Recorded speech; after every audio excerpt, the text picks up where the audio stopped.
नमस्कार दोस्तों, कैसे हो आप सब लोग। उम्मीद करता हूं कि सब ठीक होंगे, स्वस्थ होंगे। पढ़ाई आपकी बढ़िया चल रही होगी, जोश से चल रही होगी। क्या डिस्कस कर रहे हैं हम? एनसीईआरटी को डिस्कस कर रहे हैं। ज्योग्राफी की एनसीईआरटी में हमारी जो क्लास 6 की थी वो कंप्लीट हो चुकी है। 7th क्लास की ज्योग्राफी की एनसीईआरटी को डिस्कस कर रहे हैं। आज जो हमारा चैप्टर है वो कौन सा है? 5वां चैप्टर है। इससे पहले वाले चैप्टर हमने कंप्लीट कर लिए हैं। वो अगर किसी को देखने हैं यूट्यूब पे मिल जाएंगे। वो सारे चैप्टर आपको यूट्यूब पे मिल जाएंगे।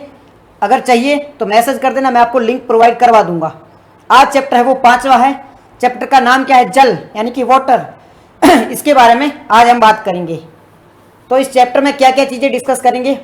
सबसे पहले वाटर साइकिल क्या होता है, जल क्या होता है, जो इवेपोरेशन होता है वो क्या होता है, फिर कंडेंसेशन होता है। इन सब चीज़ों के बारे में इस चैप्टर में हम बात करने वाले हैं। तो चलिए शुरू करते हैं।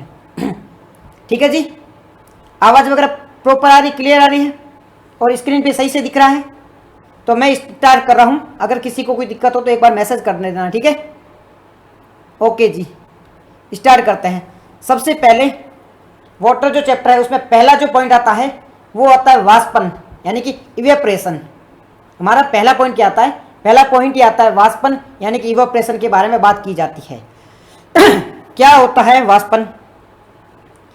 पूजा ji most thank you sir, most welcome. तो वाष्पन की बात करें, वाष्पन या इवेपोरेशन, इवेपोरेशन क्या होता है? मुश्किल तब होता है सर जब स्टडी अच्छी नहीं होती है, तब तक जब स्टडी मस्त होती है तो कोई मुश्किल नहीं है। बिल्कुल करेक्ट है। और पढ़ाई करो, कोई नहीं रोकने वाला है। कितना भी टफ हो एग्जाम हो, कोई फर्क नहीं पड़ने वाला है। ठीक है जी, पहला वर्ड जो है वो है वाष्पन, यानी कि इवेपोरेशन। वाष्पन क्या होता है? इसमें से ऐसा एक भी स्टूडेंट नहीं होगा जिसको वाष्पन के बारे में आइडिया नहीं होता है। ये पढ़ा है पानी, क्या पढ़ा है? पानी पढ़ा है। ये गर्मी पड़ रही है, सूर्य की किरणें इस पे पड़ रही है। ये क्या होगा? गर्म हो गया, गर्म होगी भाप बन के ऊपर उठ रहा है। ये क्या प्रोसेस हो गया? ये प्रोसेस हो गया वाष्पन। वाष्पन किसे कहते हैं? सूर्य की किरणों के कारण जल होता है वो गर्म हो जाता है। सूर्य की किरणों के कारण या किसी भी कारण से आप अगर पानी को गर्म करोगे, सूर्य से करो या कोई गैस वगैरह पे पानी रख के गर्म करो, ठीक है, अगर वो गर्म होगा तो गर्म होगा, वो भाप में बनेगा, भाप बनकर वो ऊपर उठेगा और ये क्या कहलाएगा? ये कहलाएगा वाष्पन, इवेपोरेशन। इवेपोरेशन किसे कहते हैं? पानी है वो गर्म होगा, गर्म होकर ऊपर उठेगा, क्या कहलाएगा? इवेपोरेशन या वाष्पन कहलाएगा। क्लियर है? पॉइंट समझ में आ गया? यहाँ पर यही बात लिखी है। सूर्य की गर्मी से जल है वो वाष्प बनकर ऊपर उठ जाता है, क्या कहलाता है? ये प्रोसेस है वो वाष्पन कहलाता है, इवेपोरेशन कहलाता है, जिसमें पानी है वो गैस बनकर हवा में चला जाता है। ये प्रोसेस क्लियर हो गया। दूसरा है संघनन, कंडेंसेशन। अब ये संघनन क्या होता है? दूसरा जो हमारा पॉइंट क्या है? संघनन, जिसे हम कंडेंसेशन भी कहते हैं। संघनन या कंडेंसेशन, ये क्या होता है? संघनन, संघनन में ये जो पानी ऊपर उठा था, ये गर्म था पानी, सूर्य की किरणें इस पे पड़ी, ये गर्म हुआ, गर्म होकर ऊपर उठा, भाप बनकर ये ऊपर उठा। ऊपर धीरे धीरे जाते पर टेम्परेचर है वो कम हो जाता है। जैसे जैसे आप ऊपर जाओगे तापमान है वो कम होता जाएगा। जैसे तापमान कम होगा ये जो पानी है वो ठंडा हो जाएगा, ये पानी है वो ठंडा हो जाएगा, ठंडा होकर बूंद के रूप में जमा हो जाएगा, बारिश की बूंदों के रूप में ये है वो जमा हो जाएगा। पानी गर्म था तो भाप बनकर ऊपर उठा तो ये ऊपर जाके जम गया, ऊपर जाके ये पानी की बूंदों के रूप में जम गया। ये क्या कहलाएगा? ये कहलाएगा संघनन। वाष्पन क्या होता है? पानी का गर्म होकर ऊपर उठना वाष्पन कहलाता है। संघनन क्या होता है? पानी ऊपर जाके जो जम जाता है पानी ऊपर जाके जम जाता है, क्या कहलाता है? संघनन कहलाता है। वाष्पन पानी का ऊपर उठना और ऊपर जाके जमा हो जाना संघनन है। ये शब्द काम की क्यों है? आगे जाके इन पे जाके वाटर जो साइकिल बनेगा, जो बारिश होगी वो इन्हीं शब्दों से होगी। ये जो शब्द है वहां पर काम आ जाएंगे। तो आपको वाष्पन समझ में आ गया, आपको संघनन समझ में आ गया। जल वाष्प, जो जब जल है वो ठंडी हवा में जाता है तो वो संघनित हो जाता है, संघनित होकर वो बारिश बूंदों में बन जाता है, और बूंदों में जमा होकर वो बादल बन जाएगा। मतलब क्या होगा इसका? ये है वो पानी ऊपर गया, ऊपर जाके बूंदे बन रही है, सारी बूंदें इकट्ठा होगी और वही बादल बन जाएगा। क्या कहलाएगा? ये बादल कहलाएगा। पहले ये वाष्पन था, भाप था, ऊपर जाके ये ठंडा होकर जम गया, जमा होकर क्या हो गया? बारिश, बूंदे बन गई, और बूंदे सारी इकट्ठा होकर क्या बना? बूंदे इकट्ठा होकर बादल बन गया। क्लियर है? पॉइंट समझ में आ गया? यहाँ तक आपको वाष्पन समझ में आ गया, आपको संघनन समझ में आ गया। नेक्स्ट पॉइंट क्या है? नेक्स्ट पॉइंट उसके बाद में आता है हिम, वर्षा और ओस के बारे में बात करते हैं, जिसे प्रेसिपिटेशन कहते हैं। क्या कहते हैं? प्रेसिपिटेशन। अब ये क्या होता है प्रेसिपिटेशन? इसमें हिम होता है, वर्षा है और ओस है, तीनों वर्ड आते हैं। सबसे पहले हम हिम की बात करते हैं। सबसे पहले किसके बारे में बात करते हैं? हिम के बारे में बात करते हैं, जिसे हम क्या कहते हैं? हिम को हम स्नो भी कहते हैं। क्या कहते हैं? हम स्नो भी कहते हैं। उसके बाद में क्या होता है? ओस, जिसे हम ड्यू भी कहते हैं। और उसके बाद में क्या होगी? रेनफॉल, बारिश होगी। तो मैं पहले पूरा आपको है ना कॉन्सेप्ट ही समझा देता हूँ। एक इमेज लाता हूँ, इमेज के माध्यम से आपको सारा है ना कॉन्सेप्ट ही समझा देता हूँ। यहाँ पर देखिए, एक बार इमेज में ले आता हूँ, उसमें आपको ये पूरा कॉन्सेप्ट समझ में आएगा बारिश होती कैसे है। ये देखो इसको, ये इसको देखो। सबसे पहले सूर्य की किरण यहाँ पे पड़ रही है, सूर्य की किरण यहाँ पे पड़ी, ये जो जल था वो गर्म हो गया, गर्म होकर क्या ऊपर उठ रहा है, यानी कि ये क्या हो रहा है? वाष्पीकृत हो रहा है, गर्म हो रहा है, ठीक है, इवेपरेट हो रहा है, ऊपर गया, ऊपर जा रहा है, ऊपर जा रहा है, ऊपर जाके ठंडी हवा थी, ऊपर थी वो ठंडी हवा थी, यहाँ पर ये बारिश की बूंदे है वो जमा हो गई। ये जो यहाँ से पानी ऊपर गया था, ये पानी ऊपर जाके बूंदों के रूप में जमा हो गया, जमा होकर क्या हो गया? बन गया, ये जमा होकर ये बादल बन गया। ऊपर गया, ऊपर जाके जमा हो गया, जमा होकर ये बादल बन गया। अब धीरे धीरे ये ना भारी हो जाएगा। अब ऊपर जाके बादल बन गया, भारी, अब ऊपर गया ना तो ये बादल बन गया। अब इसमें पानी की बूंदे है तो ये क्या आ गया? भारी हो गया है। अब ये अपना वेट है वो संभाल नहीं पा रहा है। ये मान लो ये पानी की बूंदे ऊपर गई, ऊपर बुन के ये सारी बूंदे है वो जमा हो गई, जमा होकर पूरा एक बादल बन गया है। अब ये जो भारी हो गया है, अब ये अपना वेट है वो ऊपर जाके संभाल नहीं पा रहा है, ये कोशिश कर रहा है नीचे आने की। तो धीरे धीरे ये क्या करेगा? बारिश की बूंदों के रूप में नीचे आ जाएगा। सबसे पहले ऊपर गया था, ऊपर जाके जमा हुआ, संघनन का प्रोसेस हुआ, पहले वाष्पीकरण, फिर संघनन, संघनन के बाद में बादल भारी हुआ, भारी होके वर्षण के रूप में, यानी कि जो रेनफॉल के रूप में, प्रेसिपिटेशन के रूप में नीचे आ गया। अब इसमें क्या क्या चीज़ें नीचे आती है? अगर बारिश होती, बारिश की बूंदों के रूप में नीचे आ रहा है तो वो क्या कहलाएगा? वर्षा, यानी कि रेनफॉल कहलाएगा। कभी कभी इसमें क्या होता है? स्नो के रूप में, बर्फ भी इसमें पड़ने लगती है, जिसे हम स्नो भी कहते हैं। कभी कभार ओस के रूप में भी आती है, जिसे हम ड्यू भी कहते हैं। ठीक है, वर्षा क्या है? सर ड्रॉ कर रही हूं कॉपी में जी, चक्कर। हाँ, ये रेनफॉल का ये चक्कर है, बारिश का, आप ड्रॉ कर सकते हो, नहीं तो ये नोट्स ही आपको मिल जाएगा, तो आप आराम से ड्रॉ कर लेना। ठीक है, वाष्पीकरण सबसे पहले बारिश की, ये गर्म पानी था, ऊपर गया, ऊपर जाके संघनित हुआ, संघनित होकर भारी हुआ, भारी होकर नीचे आ गया, नीचे आके क्या बन गया? बारिश के रूप में नीचे आ गया। तो ये क्या कहलाता है? ये कहलाता है वर्षण। अब ये जो वर्षण वर्ड है ना, वर्षण, इसे प्रेसिपिटेशन कहा जाता है, प्रेसिपिटेशन। अब ये जो प्रेसिपिटेशन है, इसमें बारिश भी आती है, जिसे हम रेनफॉल कहते हैं, वो भी इसमें शामिल है। इसमें जो ओस होती है वो भी शामिल है। ठीक है, अगर बारिश की बात हो रही, ओनली बारिश की, तो इसमें बारिश जो बूंदों के रूप में आती है ये कहा जाता है। लेकिन अब जब हम वर्षण के बारे में बात कर रहे हैं, यानी कि प्रेसिपिटेशन के बारे में बात कर रहे हैं, तो उसमें बारिश होगी, उसमें ओस भी हो सकती है, जिसे हम क्या कहते हैं? ओस को ड्यू कहते हैं, इसमें हिम यानी स्नो कहते हैं। तो ये तीनों चीज़ें देखने को मिलती है किसमें? वर्षण के अंतर्गत, प्रेसिपिटेशन के अंतर्गत। तो यहाँ पे 3 शब्द आ गए। प्रेसिपिटेशन की बात की, यहाँ पे 3 शब्द है, फिर से सुनो। 3 शब्द कौन कौन से हैं? पहले है वाष्पीकरण, पहला हमारा जो शब्द है वो है वाष्पीकरण, जिसे हम इवेपरेशन कहते हैं। पहला शब्द ये हो गया।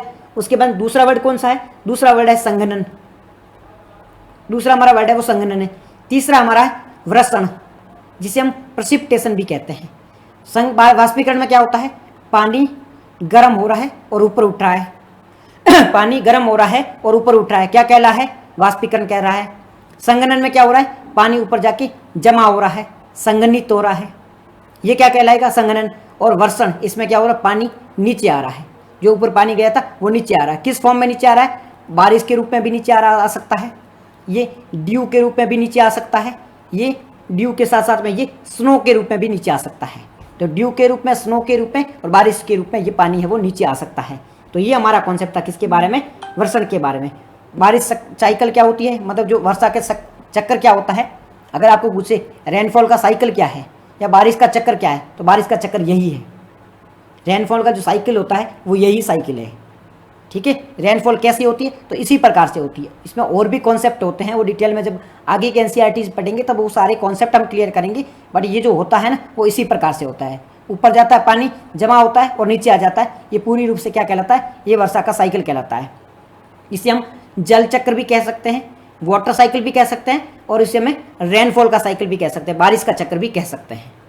ठीक है, पॉइंट क्लियर है, ये सारी चीज़ें समझ में आ गई। तो जल चक्र के बारे में हम पढ़ने वाले हैं ना, तो जल चक्र यही है। अगला टॉपिक जो है ना हमारा जल चक्र, तो जल चक्र यही है। ठीक है जी, नेक्स्ट बात करते हैं जल के वितरण के बारे में। जल कहाँ कहाँ पाया जाता है, इसके वितरण के बारे में बात कर लेते हैं। हमारे जो पूरे अर्थ की बात करें उसमें 71% है वो जल पाया जाता है। जल एक बार बताना, वाटर कितने परसेंट पाया जाता है हमारी पृथ्वी पर, वाटर कितने परसेंट पाया जाता है, एक बार आप जरूर बताना कमेंट में। वाटर कितने परसेंटेज पाया जाता है, कितने परसेंटेज है वो समंदर में पाया जाता है खारे पानी के रूप में, यानी कि लवणीय पानी के रूप में। उसके अलावा कितना पानी है वो स्नो यानी पीने योग्य पानी है।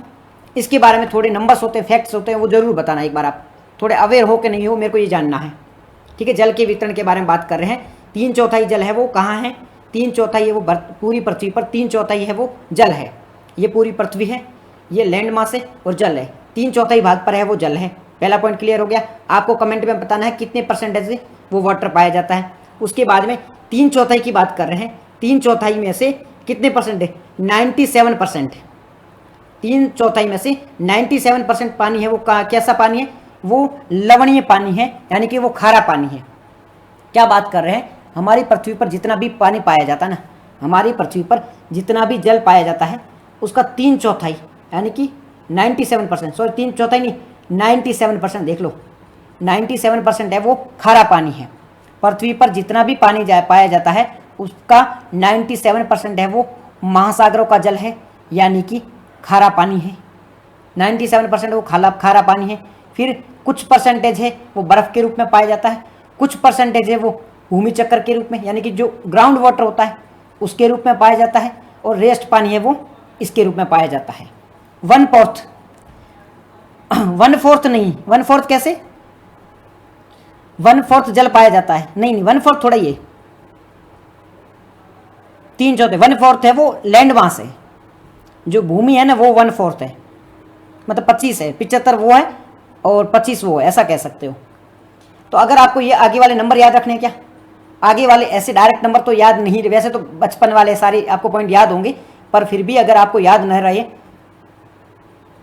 बाकी जल, जी सही कह रहे हो। देखो बाकी वाले आपको याद रहे ना रहे, इतना याद रखना, महासागर है वो 97% में पाया जाता है। अब ये क्यों जरूरी है, ये इस वजह से जरूरी है, बिकॉज क्या होता है मेंस में जब लिख रहे होते हैं ना, वाटर क्राइसिस के बारे में लिख रहे होते हैं या फिर वाटर पॉल्यूशन के बारे में लिख रहे होते हैं, तब एक ऐसा फैक्ट के रूप में, एक फिगर के रूप में इसे यूज कर सकते हैं कि हमारे पास में जल तो अवेलेबल है, कितने परसेंटेज है, ये जल अवेलेबल है 97%, 97% जल अवेलेबल है, परंतु ये किसके रूप में, खारे पानी के रूप में अवेलेबल है। ये पानी हमारे काम का नहीं है। रेस्ट पानी है वो हमारे पीने योग्य है, उसमें से भी कुछ पानी है वो बर्फ़ों पे पड़ा है, बर्फ़ में मतलब जो ग्लेशियर वगैरह होता है उसके रूप में पड़ा है, तो वो भी हमारे काम का नहीं है।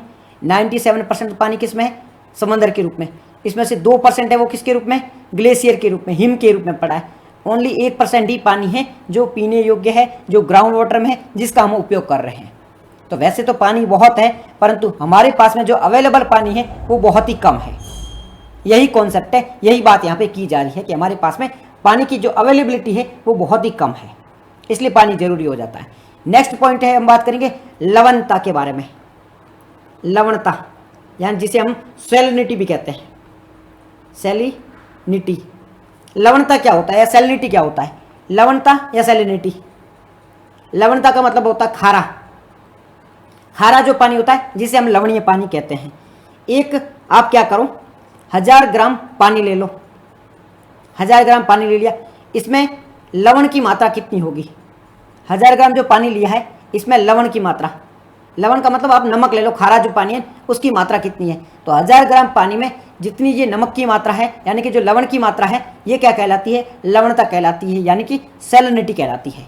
एक हमने डब्बा पानी लिया है, 1 लीटर का डब्बा लिया है जिसमें 1 लीटर पानी है, उसको हमने देखा pH less than 7%, okay right, ठीक है। तो उसमें 1000 ग्राम पानी है, मतलब 1 लीटर उसमें पानी है। अब उसमें चेक करेंगे कि भाई साहब उसमें खारा पानी कितना है। अगर खारा पानी की मात्रा ज़्यादा है, इसका मतलब है कि वो लवणीय पानी है, उसकी लवणता ज़्यादा है, उसकी सैलिनिटी ज़्यादा है। अगर उसमें लवणीयता की मात्रा कम है, यानी कि वो कम खारा है, तो हम कहेंगे कि इसमें जो लवणीयता की मात्रा है, यानी कि सैलिनिटी का जो मात्रा है वो कम है। लवणता यानी कि सैलिनिटी किसे कहा जाता है कि 1000 ग्राम पानी में लवणता यानी कि सैलिनिटी कितनी पाई जाती है, इसे क्या कहा जाता है, इसे सैलिनिटी कही जाती है, इसे ही लवणता कहा जाता है। अब एक औसत निकाला जाता है, महासागरों में कितनी लवणता पाई जाती है इसका औसत निकाला जाता है। तो 35 ग्राम, मतलब कि 1000 ग्राम पानी में 35 ग्राम ये लवण पाया जाता है, यानी कि खारा पानी पाया जाता है। कहाँ की बात कर रहे हैं, महासागर के औसत लवणीयता की बात कर रहे हैं।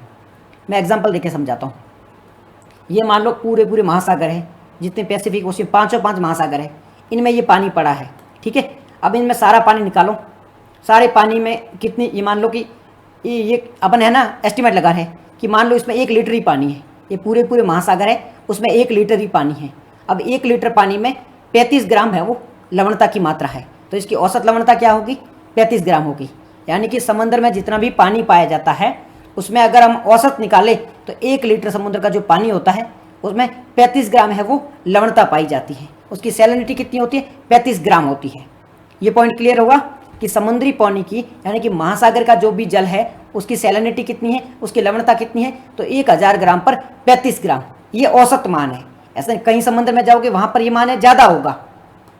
अगर आप मृत सागर में यानी डेड सागर में जाओगे या कुछ ऐसे जो खारे पानी की झील है वहाँ पे जाओगे तो ज़्यादा देखने को मिलेगा, परंतु सब जगह ज़्यादा भी तो नहीं है, किसी किसी जगह ये कम भी देखने को मिलता है, किसी जगह ये ज़्यादा भी देखने को मिलता है। औसत जो निकलता है वो 35 ग्राम निकलता है। औसत कितना निकलता है, औसत निकलता है वो 35 ग्राम निकलता है। तो महासागरों के जल का जो औसत लवणीयता वो कितनी है, तो वो है 35 ग्राम। महासागर के जल की औसत लवणीयता है वो 35 ग्राम है। पॉइंट क्लियर हो गया, ठीक है जी, क्लियर हो गया। चलते हैं नेक्स्ट पॉइंट की ओर। नेक्स्ट पॉइंट हमारा क्या है, नेक्स्ट पॉइंट है वो जल का पुनर्चक्रण। जल का पुनर्चक्रण। अब जल का पुनर्चक्रण क्या होता है, वाटर का रिसाइकलिंग। रिसाइकलिंग क्या होता है, मैं है ना आपको ये बता देता हूँ कि ये लिखा कहाँ है। ये सारी चीज़ें ना इसमें लिखी हुई है, मैं कोई मन से नहीं पढ़ा रहा हूँ, सारी चीज़ें यहाँ पे लिखी हुई है। यहाँ पे देख लो सारे नोट्स बने हुए हैं और यहाँ पे सारी बातें लिखी हुई है।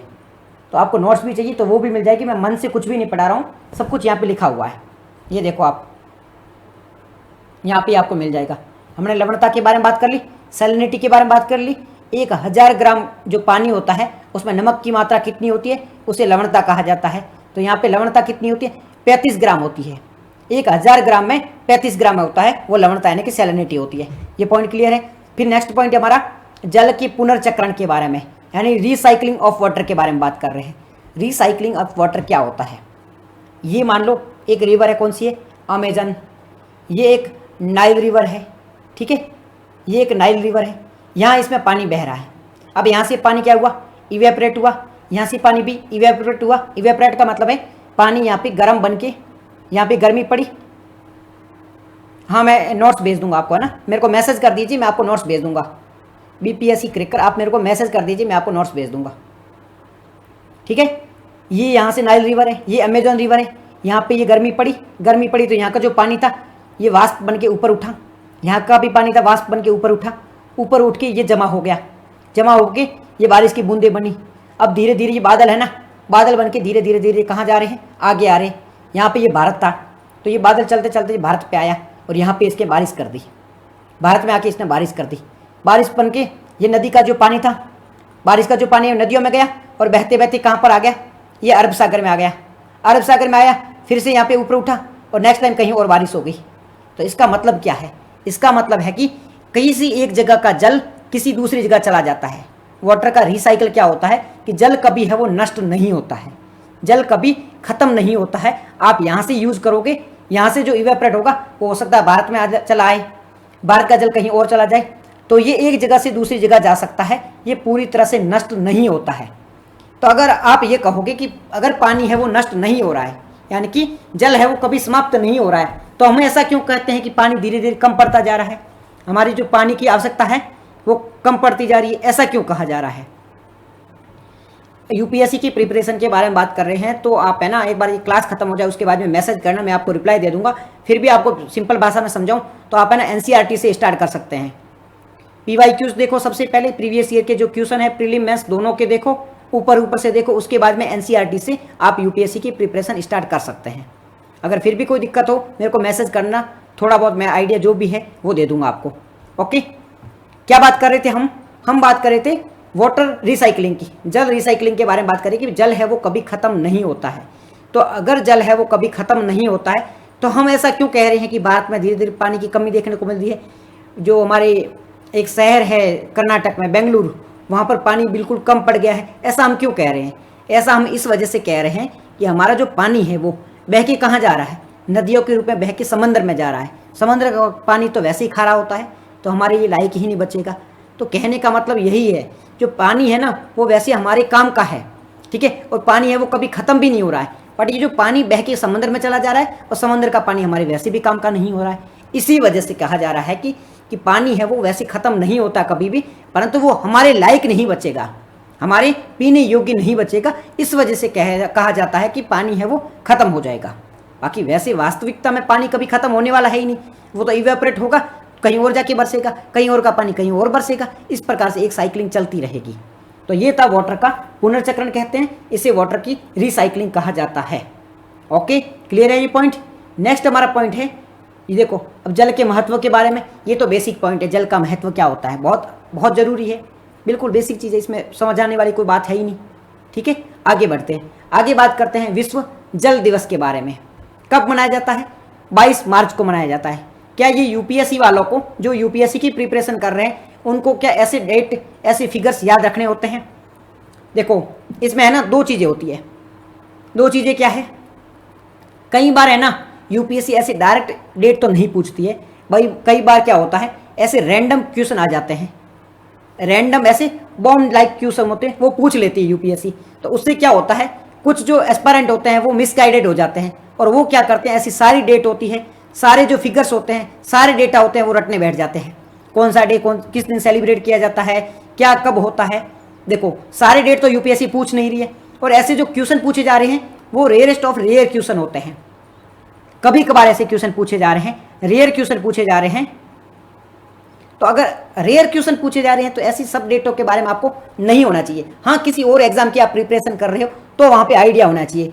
फिर कुछ लोगों का आर्ग्यूमेंट होता है कि भाई मेंस में भी तो ये काम आती है, ऐसी अगर डेट याद है, अगर हमें कुछ लिखना है वाटर के बारे में तो वहाँ पर ये डेट भी तो लिख सकते हैं कि भाई वाटर डे भी सेलिब्रेट किया जाता है, ठीक है, तो ये भी तो लिख सकते हैं। तो अगर मेंस में आपको इतना फिगर, बेसिक फिगर भी आपको याद रखना है तो आप डायरेक्ट ये भी तो लिख सकते हैं कि हर वर्ष है वो जल दिवस है वो सेलिब्रेट किया जाता है। और जल दिवस इसीलिए सेलिब्रेट किया जाता है कि जल की जो कमी है, ठीक है, जल धीरे धीरे नष्ट हो रहा है, उसकी कमी को लोगों को उसके लिए जागरूक किया जाए। तो आप ऐसे भी लिख सकते हो, एग्जैक्ट आपको डेटा याद रखने की ज़रूरत नहीं है। तो मेरे कहने का मतलब क्या है? मेरे कहने का मतलब ये है कि भाई देखो यूपीएससी में कुछ क्वेश्चन बहुत टफ होते हैं, प्रीलिम की बात करें तो कुछ क्वेश्चन है वो बहुत टफ होते हैं, आपको 100 आउट ऑफ 100 नहीं लाने हैं। इसलिए बेसिक जो क्वेश्चन होते हैं, जो मीडियम लेवल के होते हैं और जो इजी लेवल के होते हैं, उसको टारगेट करो। जो टफ लेवल के होते हैं, जो रेयरेस्ट ऑफ रेयर क्वेश्चन होते हैं, उसको छोड़ दो। अगर आपको नहीं आते तो छोड़ दो, और उसके चक्कर में आप अपना समय बर्बाद मत करो, क्योंकि 10 रेयरेस्ट ऑफ रेयर क्वेश्चन होते हैं, उसके चक्कर में आप 90 क्वेश्चन थोड़ी मतलब गंवाने की कोशिश करोगे। भाई नहीं यार, ये आने चाहिए, सारे डेट याद होने चाहिए, सारे फिगर होने चाहिए। नहीं भाई, बेसिक इन्फॉर्मेशन रखो और आगे बढ़ो। ओके जी, तो ये यहाँ पे इन्फॉर्मेशन थी कि जल दिवस है वो 22 मार्च को मनाया जाता है। ठीक है यार, याद रख लो, एक बार थोड़ा बहुत आइडिया तो रख ही लो, यूपीएससी नहीं किसी और एग्जाम के भी काम आ जाए तो थोड़ा बहुत इन्फॉर्मेशन रख ही लो कि 22 मार्च को है वो हर वर्ष विश्व जल दिवस है वो मनाया जाता है। क्यों मनाया जाता है? जल संरक्षण के बारे में जागरूकता फैलाने के लिए ये दिवस है वो मनाया जाता है। पॉइंट क्लियर है? नेक्स्ट पॉइंट है कुछ इंपॉर्टेंट फिगर्स के बारे में है, बेसिक इन्फॉर्मेशन है, नहीं पढ़ना है। क्या लिखा है? जल 71% पाया जाता है, मीठा जल इतना पाया जाता है, खारा जल इतना पाया जाता है। हम ऑलरेडी पढ़ चुके हैं, नहीं याद भी होगा तो भी चलेगा। ऐसा नहीं है कि अगर ये फिगर याद नहीं हुआ, ये डेटा याद नहीं हुआ तो यूपीएससी का चेयरमैन घर पे आएगा, घर पे आके चांटा मारेगा और चांटा मार के बोलेगा नहीं सर आप आईएएस नहीं बन सकते, क्योंकि आपको ये पता नहीं था कि जल धरती पे कितना परसेंटेज पाया जाता है। ये बेसिक इन्फॉर्मेशन है, आपको पता होना चाहिए। नहीं भाई कोई ज़रूरी नहीं, अगर नहीं भी है ना तो इतना लोड नहीं लेना है कि नहीं भाई ये इन्फॉर्मेशन पता नहीं तो अब यूपीएससी में सिलेक्शन कैसे होगा, ऐसा कुछ भी नहीं है, सिलेक्शन हो जाएगा। कॉन्सेप्ट क्लियर रखो, मेन जो टॉपिक होता है वो क्लियर कर लो, बेसिक जो चीज़ें है वो क्लियर कर लो, ठीक है। सिलेक्शन होना तो उससे हो जाएगा, नहीं होना तो फिर किसी से भी नहीं होना है। ओके जी, यहाँ तक समझ में आएगा, कोई डाउट नहीं है, कोई दिक्कत नहीं है। आगे बढ़ते हैं, आगे कॉन्सेप्ट है महासागरीय परिसंचरण के बारे में, ओशियन सर्कुलेशन के बारे में हम बात करेंगे। किसके बारे में बात कर रहे हैं? महासागरीय परिसंचरण के बारे में, ओशियन सर्कुलेशन के बारे में बात कर रहे हैं। अब ये महासागरीय परिसंचरण होता क्या है? एक देखो मैं इमेज ढूंढता हूँ, अगर मेरे को इमेज मिल जाती है ना तो आपको मैं अच्छे से समझा दूंगा। एक बार रुको, मैं ट्राई करता हूँ इमेज ढूंढने की। वेट, थी तो सही, मिल जाए तो। अब नहीं मिले तो देखो किस्मत मेरी तो है ही नहीं जी, नहीं मिली मेरे को। इसी इमेज से समझा देते हैं महासागरीय परिसंचरण को। महासागरीय परिसंचरण होता क्या है? तो देखो पहला वर्ड है यहाँ पे महासागर, पहला वर्ड क्या है? महासागर। दूसरा वर्ड क्या है? परिसंचरण। इंग्लिश में क्या है? इंग्लिश में पहला वर्ड है ओशियन, दूसरा वर्ड है सर्कुलेशन। यहाँ की यानी कि ये बात की जा रही है, ओशियन में क्या होता है? पानी होता है। समंदर में क्या होता है? पानी होता है। पानी होता है वो एक जगह से दूसरी जगह जा रहा है, पानी होता है वो एक जगह से दूसरी जगह जा रहा है, वो सर्कुलेट तरीके से घूम रहा है। तो ये पानी एक जगह से दूसरी जगह जा रहा है, ये घूम रहा है, इसे क्या कहा जा रहा है? इसे ही परिसंचरण कहा जा रहा है, इसे सर्कुलेशन कहा जाता है। समंदर के पानी का, महासागर के पानी का एक स्थान से दूसरे स्थान पे जाना, यहाँ पे पानी है इसका यहाँ जाना, इसे क्या कहा जाएगा? इसे परिसंचरण कहा जाएगा, इसे सर्कुलेशन कहा जाएगा। तो महासागरों के पानी का सर्कुलेशन यानी कि परिसंचरण। परिसंचरण समझ में आ गया। अब परिसंचरण कैसे होता है इसके बारे में बात कर लेते हैं। परिसंचरण किस प्रकार से होता है इसके बारे में बात कर लेते हैं। तो जो महासागर का परिसंचरण है वो 3 प्रकार की जो गतियां होती है उसके कारण होता है। अभी कौन कौन सी गतियां होती है जिसके कारण महासागर का जो जल है उसका परिसंचरण होता है? तो 3 प्रकार की गतियां हैं। कौन कौन सी गतियां? पहला है तरंगे, जिसे हम वेव्स भी कहा जाता है, जिसे हम वेव्स भी कहते हैं। महासागर के जल का एक स्थान से दूसरे स्थान जाने के लिए कुछ गतियां होती हैं, कुछ फोर्सेस होते हैं, उसके कारण ये जो इवेंट होता है वो होता है। ये जो घटनाएं होती है ना, महासागर का पानी एक स्थान से दूसरे स्थान जाता है, इसके लिए कुछ कारण है वो रेस्पॉन्सिबल है। कौन कौन से कारण रेस्पॉन्सिबल है? सबसे पहला है तरंगे, जिसे हम वेव्स भी कहते हैं। अब तरंगे क्या है अभी आगे पढ़ने वाले हैं। दूसरा पॉइंट क्या आता है? दूसरा पॉइंट आता है ज्वार भाटा। दूसरा पॉइंट क्या है? ज्वार भाटा। पहला है तरंगी, दूसरा है ज्वार भाटा, जिसे हम क्या कहते हैं? टाइड्स भी कहते हैं, जिसे हम टाइड्स भी कहते हैं। तीसरा क्या है? तीसरा है धारा, जिसे हम ओशियन करंट भी कहते हैं। धाराएं जिसे हम ओशियन करंट भी कहते हैं, ओशियन करंट भी कहते हैं। तो महासागर का जल है वो एक स्थान से दूसरे स्थान पे जाता है, इसके लिए 3 कारण है वो जिम्मेदार है, इसके लिए 3 फोर्सेस है वो रेस्पॉन्सिबल है। 3 फोर्सेस या 3 गतियां कौन कौन सी है? पहला है तरंगे, पहला कॉन्सेप्ट है वो क्या है? तरंगे। दूसरा क्या है? ज्वार भाटा। तीसरी है धाराएं। ये 3 होता है, इसके कारण समुद्र का पानी है वो एक स्थान से दूसरे स्थान पे जाता है। तीनों का याद रहेगा, तरंगे है वेव्स, ज्वार भाटा टाइड्स, और तीसरा है धाराएं यानी कि ओशियन करंट। इन तीनों के कारण समुद्र का पानी है वो एक स्थान से दूसरे स्थान पे जाता है। यहां तक क्लियर है? अब हम बात करेंगे कि सबसे पहले तरंगे क्या होती है।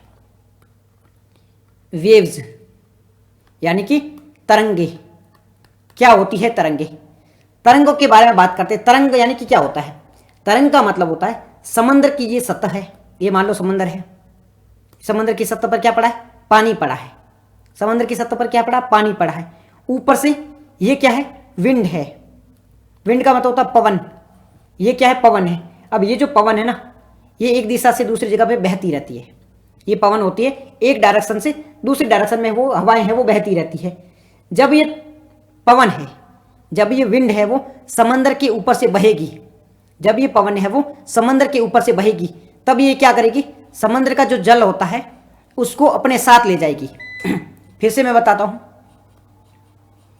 ये समंदर का जल है, ये ऊपर से विंड जा रही है, ऊपर से क्या जा रही है? विंड जा रही है। ऊपर से क्या जा रही है? विंड जा रही है। अभी जो विंड ऊपर से जाएगी तो ये समंदर के पानी को भी अपने साथ ले जाएगी। ऊपर से विंड जा रही है, ऊपर से हवा जा रही है, ये समंदर के पानी को अपने साथ लेके जा रही है। जब हवा समंदर के पानी को अपने साथ ले जा रही है, ये क्या कहलाती है? ये तरंगे कहलाती है। इसे वेव्स कहा जाता है। वेव्स किसे कहा जाता है? जब समंदर का पानी है वो एक स्थान से दूसरे स्थान पर जाता है, इसे क्या कहा जाता है? समंदर का पानी हवाओं के कारण, किसके कारण? हवाओं के कारण, पवनों के कारण एक स्थान से दूसरे स्थान पर जाता है। इसे क्या कहते हैं हम? इसे कहते हैं वेव्स, यानी कि तरंग कहते हैं। वेव समझ में आ गया? तरंग वाला जो पॉइंट है वो आपको क्लियर होगा। तरंग किसे कहते हैं? समंदर के पानी का एक स्थान से दूसरे स्थान जाना, किसके कारण? विंड के कारण। क्या कहलाएगा? तरंग कहलाएगा। वापिस चले जाते हैं हमारे तरंग वाले कॉन्सेप्ट पे। ये ऊपर चल, ऊपर चल। हाँ, कहाँ गया तरंग? अभी दिखाते हैं तरंग को। ये हम यहाँ पे बात कर रहे हैं। महासागर में 3 प्रकार की गतियाँ होती है। ठीक है, महासागर में 3 प्रकार की गतियाँ होती है। पहली है तरंगे, वेव्स, दूसरा ज्वार भाटे, टाइड, तीसरा है धाराएं यानी कि तरंगे।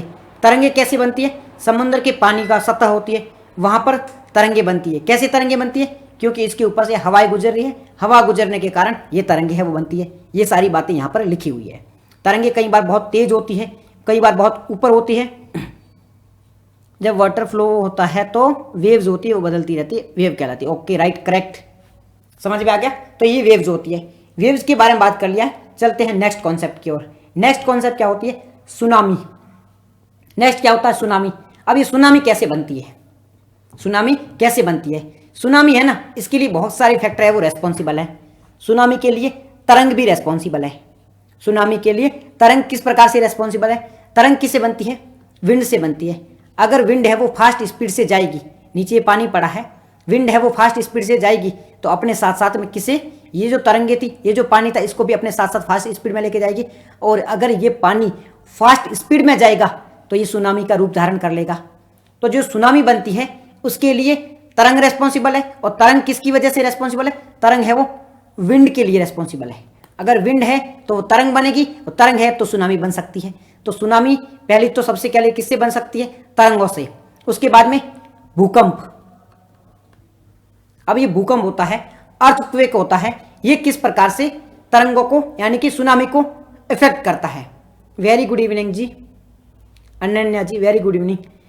भूकंप यानी अर्थक्वेक होता है, ये सुनामी को किस प्रकार से अफेक्ट करता है? तो देखो, ये जो भूकंप होता है इसमें क्या होता है? हलचल होती है। भूकंप के कारण हलचल होता है। हलचल से क्या होता है? भूकंप के कारण हलचल होने के कारण ये जो पानी होता है वो ऊपर उठता है। ऊपर इतना उठ जाता है तो ये तरंग का रूप, ये सुनामी का रूप धारण कर लेता है। तो भूकंप होता है, भूकंप के कारण हलचल होती है, और हलचल के कारण क्या होता है? ये जो समुद्र का पानी है वो ऊपर उठता है, जिससे क्या होता है? सुनामी जनरेट हो जाती है या सुनामी का रूप धारण कर लेता है। तो पहला क्या था? सुनामी के लिए तरंगे रेस्पॉन्सिबल थी। दूसरा क्या था? Very good evening sir, very good evening. दूसरा क्या था? भूकंप। तीसरा क्या है? चक्रवात। बिल्कुल, टाइड उत्पन्न हो जाती है, टाइड भी होती है, और ये सुनामी भी तो यही है ना, सुनामी भी तो यही है। K1299, very good evening. Tide भी होती है। तो हम बात कर रहे हैं सुनामी की। सुनामी में क्या? पानी को लहरों का ऊपर उठना। और टाइड में क्या होता है? टाइड में भी पानी की लहरों का ऊपर उठना। तो भूकंप से टाइड बन सकती है। टाइड वैसे ग्रेविटेशनल फोर्स से बनती है, तो उसी प्रकार से ये भी तो बन सकती है ना, सुनामी भी तो उसी प्रकार से तो बनती है। तो ये जो भूकंप होता है, अर्थक्वेक होता है, इसके कारण सुनामी भी बन सकती है। नेक्स्ट होता है चक्रवात, साइक्लोन। साइक्लोन से क्या होगा? साइक्लोन आ रहा है, इसके मतलब पानी भी साथ। अगर समंदर में साइक्लोन बन रहा है, कहाँ पे? समंदर में। समंदर में साइक्लोन बन रहा है तो अपने साथ में वाटर को भी लेके आएगा। अगर वाटर को लेके आएगा तो ये भी सुनामी का रूप धारण कर सकता है। तो सुनामी के लिए क्या क्या चीज़ें रेस्पॉन्सिबल है? करंट, सॉरी हम बात कर रहे हैं तरंग यानी वेव्स, वेव्स रेस्पॉन्सिबल है। उसके बाद में हम बात कर रहे हैं किसकी? अर्थक्वेक यानी कि भूकंप, ये रेस्पॉन्सिबल है। फिर हम बात कर रहे हैं चक्रवात यानी कि साइक्लोन, ये रेस्पॉन्सिबल है। तो सुनामी के लिए ये सारे फैक्टर है वो रेस्पॉन्सिबल है। सुनामी समझ में आ गई? सुनामी क्या होती है? सुनामी यानी कि पानी का ऊपर के लेवल तक आना। पानी है वो काफ़ी ऊपर तक के लेवल तक आ जाता है, ये सुनामी कहलाती है। ठीक है जी। कुछ सुनामी के एग्जाम्पल तो आपको पता ही होगा। कहाँ कहाँ भयंकर सुनामी देखने को मिली थी? ओडिशा के तट पे आई थी, आपको याद होगा, बहुत भयंकर सुनामी देखने को मिली थी। मुंबई पर भी ये सुनामी देखने को मिली थी। तो ये कुछ सुनामी के एग्जाम्पल भी देखने को मिल जाते हैं हमें। ठीक है, अब सुनामी का संकेत क्या होता है? सुनामी जब आती है पता कैसे चलता है कि सुनामी आने वाली है? ये भारत की तट है, कोस्टल है, ये कोस्ट वाले राज्य है। ठीक है, जब भी सुनामी आने वाली होती है, यहाँ पर ये समुद्र पड़ा है, ये जो यहाँ पे समुद्र है, जब भी सुनामी आने वाली होगी ये जो समुद्र का पानी है ना, ये पीछे चला जाएगा। ये समुद्र का पानी है वो कहाँ चला जाएगा? पीछे चला जाएगा। शेर है ना, शेर, वो जब किसी पे अटैक करता है, शेर जब किसी पे अटैक करता है तो वो 2 कदम है पीछे लेता है। एक मूवी का डायलॉग है। तो वैसे समझ लो, सुनामी जब आने वाली होती है, अटैक करने वाली होती है, तब क्या करती है? तब ये 2 कदम पीछे खींचती है, यानी कि तटों से है ये थोड़ी पीछे चली जाती है। सुनामी जब आने वाली होती है तब ये तटों से थोड़ी पीछे जाएगी, फिर करेगी अटैक और उससे क्या आ जाएगा? सुनामी आ जाएगी। तो सुनामी का पूर्व संकेत क्या है? जब समंदर का पानी है वो तटों से थोड़ा दूर जाएगा और वापस झपट्टा मार के ऊपर आएगा, तो वो क्या कहलाएगा? वो सुनामी कहलाएगी। यानी कि सुनामी का पहला संकेत है वो तटों का पानी का पीछे जाना। यहाँ तक क्लियर है? चलते हैं नेक्स्ट टॉपिक की ओर, जो कि है हमारा ज्वार भाटा। नेक्स्ट पॉइंट क्या है? अब यहाँ पे बात की कि पटलो, ये जो प्लेटें होती है इसकी हलचल के बारे में बात की गई है। ये मैं आपको समझा देता हूँ क्या कॉन्सेप्ट है। वैसे ये एक अलग कॉन्सेप्ट आएगा, इसके बारे में हम ऑलरेडी पहले जो चैप्टर थे उनमें बात भी कर चुके हैं। क्या होता है? ये एक प्लेट है, ये दूसरी प्लेट है। प्लेट होती क्या है? ये हमारी पृथ्वी है ना, गोल पृथ्वी है। ये गोल तो कैसी बनाई है मैंने, मेरे को भी नहीं पता कैसी गोल बनी है, पर ये जो पृथ्वी है, ये पृथ्वी की ऊपर वाली जो परत है, ऊपर वाली परत, इसे क्या कहते हैं हम? ये जो हमारी क्रस्ट है, क्या कहते हैं मुझे? लिथोस्फीयर भी कहते हैं। इसे हम क्या कहते हैं? लिथोस्फीयर भी कहते हैं। अभी जो लिथोस्फीयर है, नॉर्थ ईस्ट विंड भी शायद इसमें से है, नॉर्थ ईस्ट विंड भी शायद हैं इसमें है। नॉर्थ ईस्ट विंड का आप अगर बात करें तो नॉर्थ ईस्ट विंड कहाँ होती है? ये भारत है। भारत में जब ये मानसून वापस जाने वाला होता है ना, तब नॉर्थ की साइड से जो विंड आती है ना, वो नॉर्थ ईस्ट विंड होती है। जब ये मानसून वापस जाने वाला होता है तब ये विंड जो आती है वो नॉर्थ ईस्ट होती है। ये साउथ वेस्ट है, साउथ वेस्ट है, ये भारत है। यहाँ से जो विंड आती है, आप यहाँ खड़े खड़े देख रहे हो, आपके साउथ से आ रही है और वेस्ट से आ रही है, तो ये साउथ वेस्ट विंड है। ठीक है जी। हम बात करें थे प्लेटों के बारे में। तो प्लेट क्या होती है? ये जो हमारी ऊपर वाली पट्टी है ना, लिथोस्फीयर, जहाँ पे हम रह रहे, भूपर पट्टी है, ये भूपर पट्टी को हम क्या कहते हैं? इसके नीचे प्लेटें बनी होती है, यानी कि इसके नीचे मेग्मा है। इसके नीचे क्या बना हुआ? मेग्मा बना हुआ है। मान लो एक है ना, आप मान लो यहाँ पे कीचड़ भरा हुआ पड़ा है, कीचड़ के ऊपर आपने क्या दिया? लकड़ी का कुछ है ना रख दिया है, लकड़ी की पट्टियाँ थी वो रख दी है। अब ये कीचड़ जैसे जैसे बहेगा ना, ऊपर की ये लकड़ी की जो प्लेटें है ना, लकड़ी जी जो कुछ भी डाला है वो भी हिलेगा साथ साथ में। तो ऐसे ही पृथ्वी में मेग्मा भरा हुआ है। मेग्मा के ऊपर क्या है? मेग्मा के ऊपर महाद्वीप की प्लेटें हैं, समंदर की प्लेटें हैं। अब ये जैसे जैसे अंदर का मेग्मा हिलेगा, ऊपर की ये जो प्लेट है वो भी हिलेगी। तो हम बात करें थे प्लेटों के विचलन के बारे में। तो प्लेटों का विचलन क्या होता है? ये जो ऊपर वाली प्लेटें होती है ये अलग प्रकार से गतियाँ करती है। किस प्रकार की गतियाँ करती है? तो ये देखो, एक प्लेट इधर आ रही है, दूसरी प्लेट इधर आ रही है, ये दोनों प्लेट टकराएगी, एक प्लेट इधर आएगी दूसरी इधर आ गई। भारी प्लेट है वो नीचे दब जाएगी, हल्की प्लेट है वो ऊपर उठ जाएगी। इससे क्या होगा? यहाँ पे क्या बनेगा? ज्वालामुखी आएगा, यहाँ पे वोल्केनो इरप्शन होगा। साथ ही साथ में यहाँ पर भूकंप आ सकता है, यहाँ पे भूकंप आ सकता है। तो ऐसी स्थिति में यहाँ पर सुनामी भी तो आ सकती है। यही बात यहाँ पे की जा रही थी कि प्लेटों के विचलन होता है, प्लेट जो आपस में गति करती है, इसके कारण भी क्या होता है? सुनामी वगैरह आ सकती है, बाढ़ आ सकती है। ये चीज़ें यहाँ पर बात की गई है। ठीक है, ये विनाश के कुछ परिणाम के बारे में बात की, कौन कौन से विनाश हुए थे। काम की पॉइंट नहीं है, कब डूबा था, क्या डूबा था, काम की चीज़ें हमारे लिए नहीं है। ठीक है जी, यहाँ तक पॉइंट क्लियर है। आगे बढ़ें, आगे बढ़ते हैं नेक्स्ट कॉन्सेप्ट की ओर। सुनामी के पहले संकेत के बारे में हमने बात कर ली है। सुनामी की स्पीड क्या होती है? बेसिक क्वेश्चन है। 800 किलोमीटर प्रति घंटा की स्पीड से चलती है सुनामी, और ये 70 किलोमीटर की ऊंचाई से यहाँ ऊंची जाती है। तो ये कॉन्सेप्ट भी फैक्चुअल इन्फॉर्मेशन है, हमारे लिए काम की नहीं है। नेक्स्ट जो हमारे लिए काम की चीज़ है वो है ज्वार भाटा। क्या चीज़ हमारे लिए काम की है? ज्वार भाटा। क्या होता है ज्वार भाटा? एक इमेज भी यहाँ पे दी हुई थी शायद, ये इमेज मैं रखता तो हूँ, बाद में पता नहीं कहाँ चली जाती है। यहाँ पे ये रहा ज्वार भाटा, इसको समझो। इस इमेज को है ना ध्यान से देखो इमेज को ध्यान से देखो।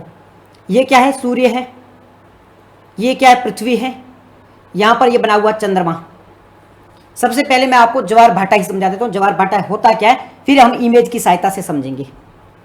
ज्वार भाटा जिसे हम टाइड कहते हैं, ज्वार भाटा जिसे हम टाइड कहते हैं। ज्वार भाटे का मतलब होता है समंदर के पानी का ऊपर आना, यानी कि ये जो कोस्ट है इस कोस्ट के पास आना और वापस जाना। समंदर के पानी का ऊपर आना और वापस जाना, ये जो पूरी प्रक्रिया है, ये जो पूरा प्रोसेस है वो क्या कहलाता है? ज्वार भाटा कहलाता है। समंदर का पानी ऊपर आ रहा है, तटों के पास आ रहा है और जो वापस जा रहा है, ये जो पूरा प्रोसेस है, आ रहा है जा रहा है, ये प्रोसेस क्या कहलाता है? ये प्रोसेस ज्वार भाटा कहलाता है। ज्वार भाटा किसे कहते हैं? समंदर के पानी का तटों के पास आना, कोस्ट के पास आना और वापस जाना। ये कॉन्सेप्ट क्या कहलाएगा? ये कहलाएगा टाइड, यानी कि ज्वार भाटा कहलाएगा। ज्वार भाटा समझ में आ गया? किसे कहते हैं ज्वार भाटा? समंदर के पानी का पास में आना और वापस जाना, ये क्या कहलाएगा? ज्वार भाटा कहलाएगा। अब इसमें दो वर्ड है, एक है ज्वार, दूसरा है भाटा। ज्वार क्या होता है और भाटा क्या होता है? ये दो वर्ड हो गए। ज्वार का मतलब होता है समुद्र के पानी का, ये किनारे है, समुद्र के पानी का किनारों की ओर आना। ज्वार का मतलब होता है समंदर के पानी का किनारों की ओर आना, क्या कहलाता है? ज्वार कहलाता है। जब जो समुद्र होता है उसका जो पानी है वो किसके पास आएगा? किनारों के पास आएगा, तो क्या कहलाएगा? ज्वार कहलाएगा। और समुद्र का पानी है वो वापस जाएगा, तो क्या कहलाएगा? भाटा कहलाएगा। समुद्र का पानी है वो पास में आ रहा है, ज्वार कहला रहा है। समुद्र का पानी है वो दूर जा रहा है, तटों से दूर जा रहा है, क्या कहला रहा है? भाटा कह रहा है। दो वर्ड क्लियर हो गए, ज्वार अलग हो गया, भाटा अलग हो गया, दो शब्द क्लियर है। ठीक है जी, यहाँ तक क्लियर है। अब हम बात करते हैं, यहाँ पे कुछ होता है, लो टाइड भी होती है और हाई टाइड भी होता है। एक वर्ड होता है लो टाइड, दूसरा होता है हाई टाइड। अब ये लो टाइड क्या होता है, ये हाई टाइड क्या होता है, इसको समझ लेते हैं। इसको समझने के लिए हम इस इमेज पे जाते हैं। हमने ज्वार को समझ लिया, भाटे को समझ लिया, दोनों होते क्या है वो समझ लिया। एक बार मैं पानी पी लेता हूँ, बहुत भयंकर प्यास लगी है, गला ही सूख गया है।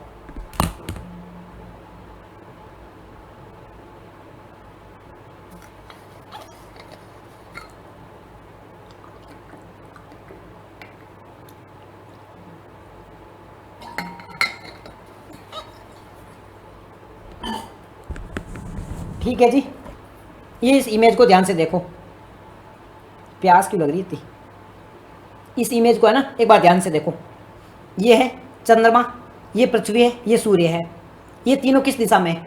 सूर्य अलग दिशा में है, चंद्रमा है वो अलग दिशा में है, और पृथ्वी है वो अलग दिशा में। ये दोनों है वो 90 डिग्री के एंगल पर है। कौन सी डिग्री पे एंगल पर है? ये दोनों है वो 90 डिग्री, 90 डिग्री के कोण पर है। ठीक है, इस इमेज में ये दोनों है वो 90 डिग्री के कोण पर है। जी जी, बहुत गर्मी है, बहुत प्यास लग रही इसी चक्कर में। अब यहाँ पे क्या है? यहाँ पे ये सूर्य है, यहाँ पे ये चंद्रमा है और यहाँ पे पृथ्वी है। अब यहाँ पे क्या हो रहा है? ये तीनों है वो एक ही डायरेक्शन में है, तीनों है वो एक ही डायरेक्शन में है। यहाँ क्या है? सूर्य है, पृथ्वी है, चंद्रमा है। इसमें क्या है? इसमें भी तीनों एक ही डायरेक्शन में है। अब तीनों इमेज में क्या क्या चीज़ें बनेगा? देखो, इसमें है ये 90 डिग्री पर है, इसमें ये एक डायरेक्शन में है, तो यहाँ पे जो इवेंट होगा, यानी कि जो घटनाएं होगी, क्या ये सेम होगी या अलग अलग होगी? यहाँ पे जो तीनों है वो ये तीन इमेज है, एक इमेज, दो इमेज और तीन इमेज। इस तीन इमेज को देख के बताओ कि तीनों में जो घटनाएं होगी क्या ये सेम होगी या अलग अलग होगी? क्या ये सेम होगी या अलग अलग घटनाएं होगी? तीनों पे जब ज्वार भाटा आएगा तो सेम आएगा या अलग अलग आएगा? ये एक बार देख के बताओ, थोड़ा एक बार सोचो, इस इमेज को देख के सोचने की कोशिश करो।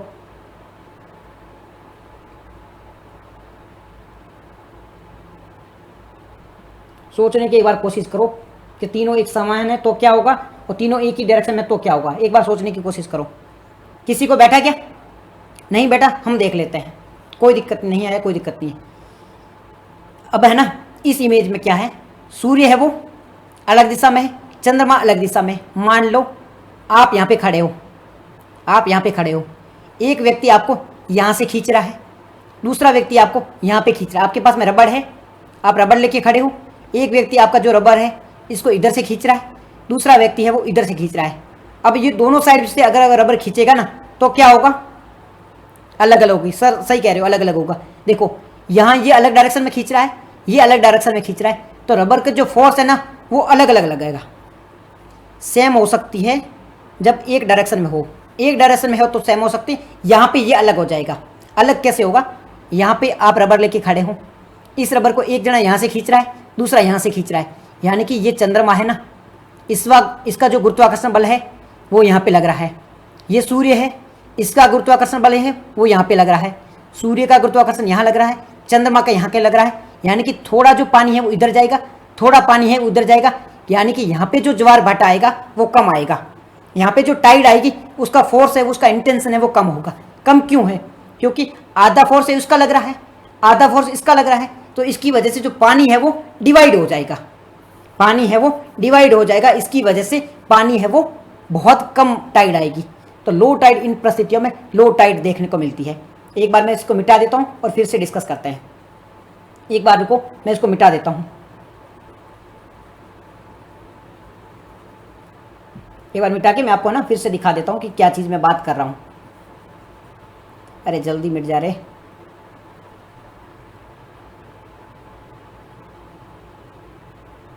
ठीक है जी, ये बात होगी। यहाँ पे क्या बात कर रहे थे?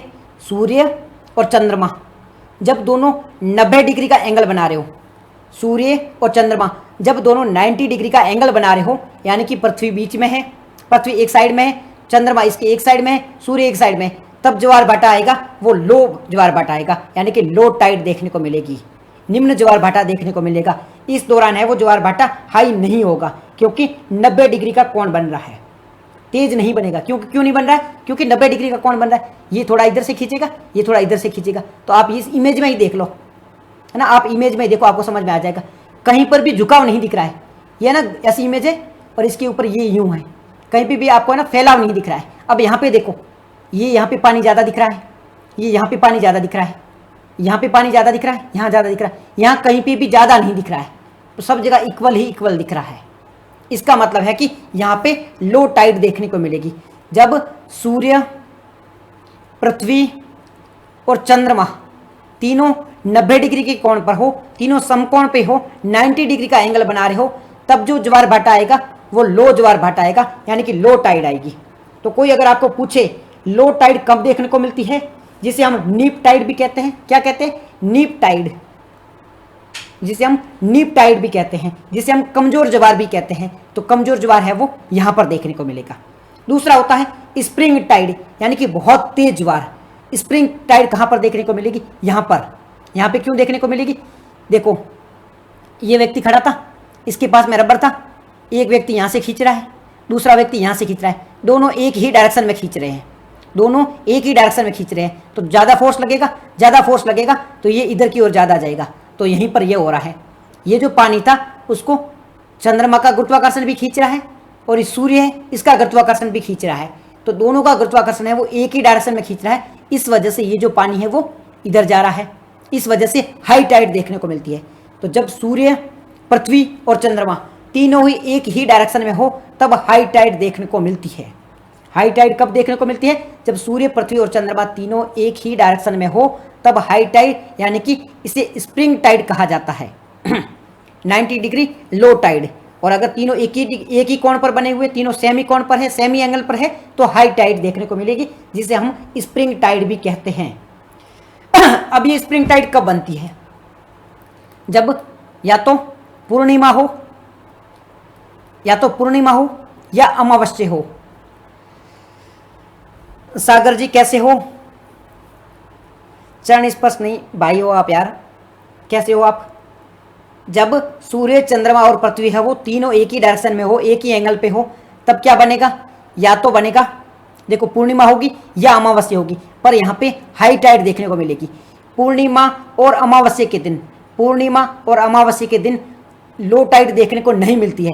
इन दोनों स्थितियों में हमें हाई टाइड देखने को मिलती है, क्योंकि दोनों परिस्थितियों में चंद्रमा है वो पृथ्वी पे पास होता है, निकट होता है। अब पूर्णिमा है, इसका मतलब ये तो थोड़ा ही है कि चंद्रमा हमें नहीं दिख रहा है, लेकिन कहीं तो दिख ही रहा है ना। मतलब ये पृथ्वी है, चंद्रमा, हम यहाँ पे बैठे हैं, चंद्रमा हमें नहीं दिख रहा है, लेकिन यहाँ पे बैठे उनको तो दिख ही रहा है ना। तो इसका मतलब है इनके लिए तो ये नज़दीक है चंद्रमा, तो टाइड तो देखने को मिलेगी। फिर अमावस्या है, इसका मतलब इनको नहीं देखने को मिल रहा है। तो ये चीज़ है कि पूर्णिमा और अमावस्या के दिन चंद्रमा होता है वो पृथ्वी के नज़दीक होता है, इस वजह से हाई टाइड देखने को मिलती है, इस वजह से स्प्रिंग टाइड देखने को मिलती है। तो स्प्रिंग टाइड या हाई टाइड कब देखने को मिलती है? जब चंद्रमा है वो पृथ्वी के निकट होता है। और निकट कब होता है? ये अमावस्या के दिन होता है या पूर्णिमा के दिन होता है। और सूर्य, पृथ्वी और चंद्रमा तीनों जब एक ही एंगल पर हो, जब तीनों एक ही कोण बना रहे हो, इस दौरान हाई टाइड देखने को मिलेगी, स्प्रिंग टाइड देखने को मिलेगी। तो अब ये बताओ, नीप टाइड क्या वर्ड है? नीप टाइड, जिसे हम लो टाइड भी कहते हैं, ये कब बनेगी? जब 90 डिग्री का कोण बनेगा तब नीप टाइड बनेगी। बट ये कौन से दिन बनेगी? ये बनेगी अष्टमी के दिन, यानी कि 7 दिन इसके मान लो, 7 दिन उसके मान लो, बीच वाला होता है ना, उस वाले दिन ये देखने को मिलेगी। 7 दिन किसके बारे में? यानी कि पूर्णिमा और अमावस्या के बीच में 15 दिन का गैप होता है। 15 दिन पूर्णिमा, फिर 15 दिन बाद में अमावस्या, तो ये मान लो 7 दिन के गैप में ये चीज़ देखने को मिलेगी।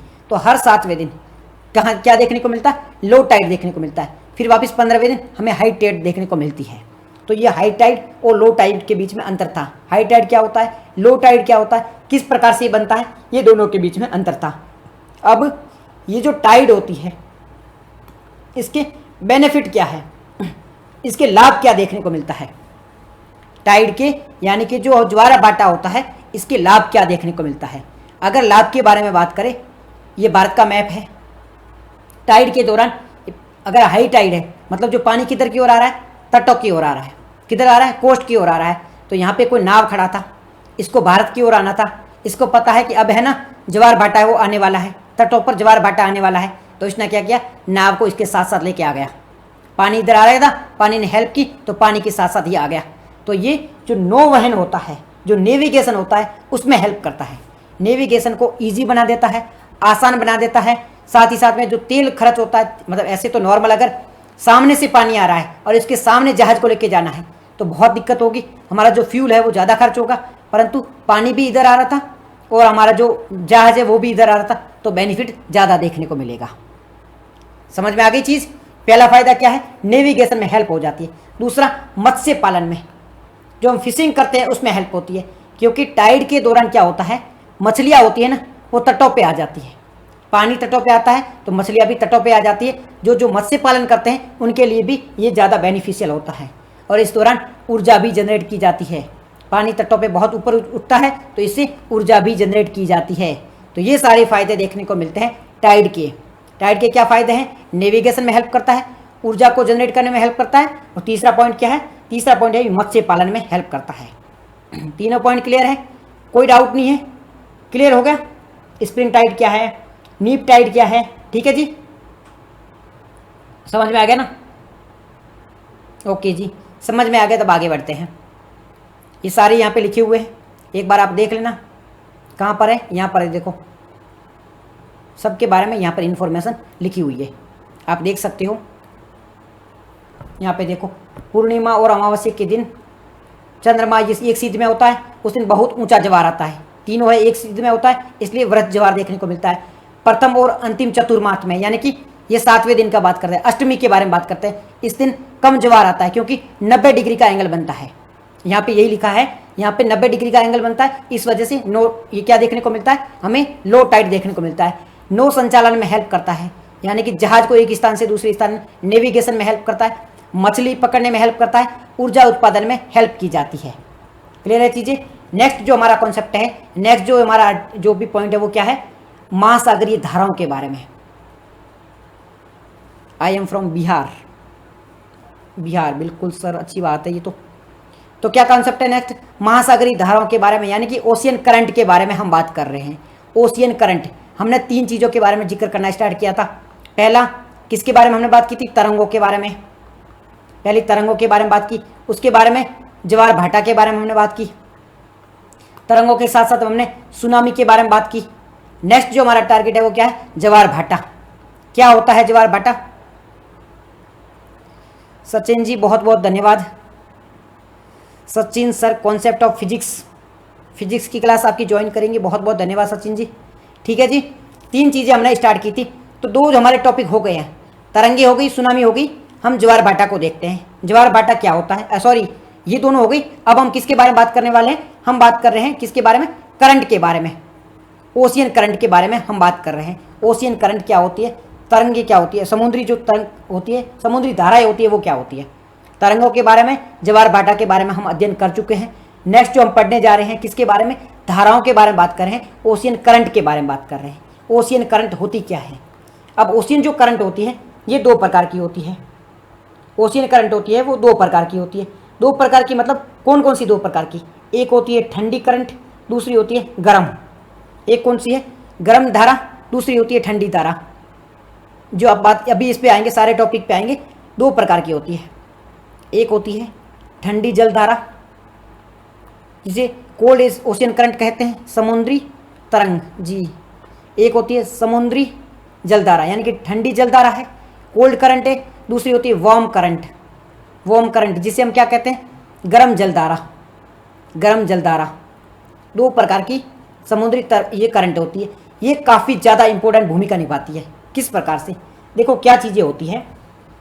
मान लो ये पूरा समंदर मान लेते हैं, ये पूरी पृथ्वी है, यहाँ पे ये समंदर है। यहाँ पे एक इमेज फिर से थी, इमेज फिर से थी, एक बार और देख लेते हैं। इमेज से क्या चीज़ें है ना क्लियर हो जाती है। इमेज कहाँ गई, ये रही इमेज, इसको देखो। यहाँ पे महासागरीय धाराओं के बारे में बात आसानी से समझ सकते हैं। ये समंदर है। अब समंदर में क्या होता है, मान लो यहाँ का जो समंदर होगा ये 0 डिग्री रेखा है, भूमध्य रेखा है। भूमध्य रेखा पर समुद्र की ये सूर्य होता है, उसकी किरणें सीधी पड़ती है। भूमध्य रेखा पर सूर्य की किरणें सीधी पड़ती है, कहाँ तक, 23 डिग्री तक। 23 डिग्री उत्तर और 23 डिग्री दक्षिण तक सूर्य की किरणें सीधी पड़ रही है। मतलब यहाँ का जो जल है वो क्या है, गर्म है। यहाँ का जो जल है वो गर्म है। अगर यहाँ का जल गर्म है मतलब यहाँ पे जो धाराएं होगी वो भी कैसी होगी, गर्म होगी। मैं राजस्थान से हूँ, यहाँ पे जल है वो गर्म है, तो यहाँ पे जो धाराएं होगी वो भी कैसी होगी, गर्म ही होगी। तो यहाँ पे जो धाराएं होगी वो गर्म ही होगी। तो अगर आपको कोई क्वेश्चन पूछे गर्म जल धारा है या वार्म ओशियन करंट कहाँ पर देखने को मिलेगी, तो ये इक्वेटर मतलब 0 डिग्री से 23 डिग्री उत्तर और 23 डिग्री दक्षिण, इसके बीच में गर्म जल धारा देखने को मिलेगी। उत्तर और दक्षिण के बीच में गर्म जल धारा देखने को मिलेगी। कर्क रेखा और मकर रेखा, इन दोनों के बीच में हमें हमेशा, सुबह बताया था सर, राजस्थान से हैं, सुबह बताया था जी जी। ये है ना, यहाँ पे ये देखी जाती है, यहाँ पर ये गर्म जलधारा देखने को मिलेगी। ठीक है जी। अब ठंडी जलधारा कहाँ देखने को मिलेगी, ये एरिया है, ये ठंडा है। ये जो आर्कटिक का रीजन है, ये जो अंटार्कटिक का रीजन है, यहाँ पे पानी बहुत ठंडा होता है क्योंकि यहाँ तापमान कम है। तापमान कम है तो यहाँ पे पानी होगा, ठंडा होगा। यहाँ पे जो पानी ठंडा है ना, यहाँ पे धाराएं कैसी होगी, वो भी ठंडी होगी। तो ऊपर वाली जो धारा है वो ठंडी है, नीचे वाली जो धारा है वो गर्म है। अब ये किस प्रकार से काम करती है, गर्म जल धाराएं हैं वो किसकी ओर जाएगी, ऊपर की ओर जाएगी। ये धीरे धीरे पवनों के साथ ऊपर जाएगी, पवन भी बह रही है, उसके साथ में ये जो धारा है ये ऊपर की ओर जा रही है। और ये जो ठंडी धाराएं हैं ये नीचे की ओर आ रही है। ठंडी धाराएं कहाँ आ रही है, ये पृथ्वी है। ये गर्म धाराएं हैं वो ऊपर जा रही है, ठंडी धाराएं हैं वो नीचे आ रही है। इस प्रकार से एक क्या हो रहा है, इस प्रकार से तापमान का वितरण हो रहा है, तापमान का डिस्ट्रीब्यूशन हो रहा है, तापमान का परिसंचरण हो रहा है। क्या हो रहा है, तापमान है वो एक स्थान से दूसरे स्थान पर मैनेज हो रहा है। यहाँ का पानी बहुत ठंडा था, गर्म धाराएं गई, इस तापमान को बेहतर कंडीशन में लेके आई।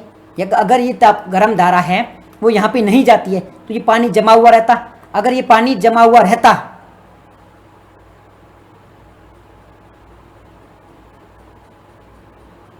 जी जी जी, आप सुबह नहीं थी, कोई दिक्कत नहीं है ना। अगर ये धारा है वो यहाँ पे नहीं जाती तो यहाँ का जो पानी है वो ठंडा रहता, ठंडा रहता तो ये जम जाता। जमा हुआ पानी है उस पर आप कोई भी जहाज नहीं लेके जा सकते थे, व्यापार नहीं कर सकते थे, ये जो रास्ते हैं वो काम नहीं करते।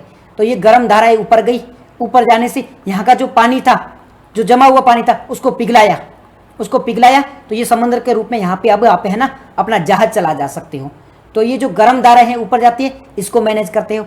ठंडी धाराएं नीचे आती है, नीचे आने से क्या होती है, ये पानी बहुत गर्म होता है तो इसको भी ये टेम्परेट लेवल पे लेके जाती है, मॉडरेट लेवल पे लेके जाती है। तो ये जो धाराएं होती है समंदर में तापमान का वितरण करती है। जहाँ पर गर्म धारा है ये ऊपर जाके ठंडे, जहाँ पर ठंडा पानी है उसके तापमान को ठीक करेगी, और ठंडी जल धाराएं नीचे आके इसके तापमान को ठीक करेगी। यानी कि क्या किया जा रहा है, एक व्यक्ति है, मान लो ये नाम का एक व्यक्ति है, वो ऊपर जा रहा है। मैं ना टाइमिंग स्टेटस लगा रखा, स्टोरी लगा रखा, आपने देख लेना, नहीं तो आपको भेज भी दूंगा, टाइम टेबल है ना वो भेज दूंगा। ये पानी ऊपर जा रहा है, ऊपर जाके इस पानी को मॉडरेट कर रहा है, यहाँ पे ठंडा पानी था इसको ठीक कर रहा है, और यहाँ की ठंडी धारा थी वो इसको आके ठीक कर रही है।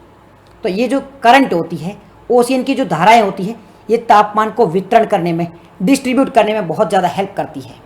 अब मैं एक बार समझा देता हूँ कि कौन कौन सी, कुछ एग्जाम्पल देके आप बता देता हूँ कि कौन कौन सी ठंडी धाराएं हैं, कौन कौन सी गर्म धाराएं होती है। एक बार नाम देके आपको समझा दूँ ना, तो आपको क्या आसानी से समझ में आ जाएगा।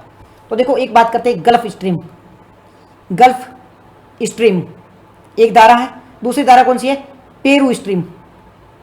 Peru stream. अब गल्फ स्ट्रीम और पेरू स्ट्रीम में क्या अंतर होगा? गल्फ स्ट्रीम और पेरू की जो धारा है, इन दोनों में क्या अंतर होगा? ये जो गल्फ है, गल्फ रीजन है, ये धारा कैसी होगी? गर्म होगी, क्योंकि गल्फ कंट्री के आसपास में पड़ती है, वहां पे टेम्परेचर कैसा होता है? गर्म होता है। तो ये धारा कैसी होगी? गर्म होगी। आप उसके नाम से ही समझ सकते हो कि वो धारा ठंडी होगी या गर्म होगी। किसी की नाम से समझना, आपको पता नहीं कि वो धारा है वो गर्म है या ठंडी है, तो कैसे पता करोगे? उसके नाम से समझो कि वो भाई कौन सी लोकेशन पर है। अगर लोकेशन समझ जाओगे तो आपको समझ में आ जाएगा। अगर इक्वेटर के आसपास में है, यानी कि 23 डिग्री मान लो, 30 डिग्री ऊपर तक मान लो, अगर इसके आसपास है तो आप समझ लो कि ये हमेशा गर्म होगी, और इसके ऊपर है तो हो सकता है ये ठंडी हो। तो वही बात की जा रही है।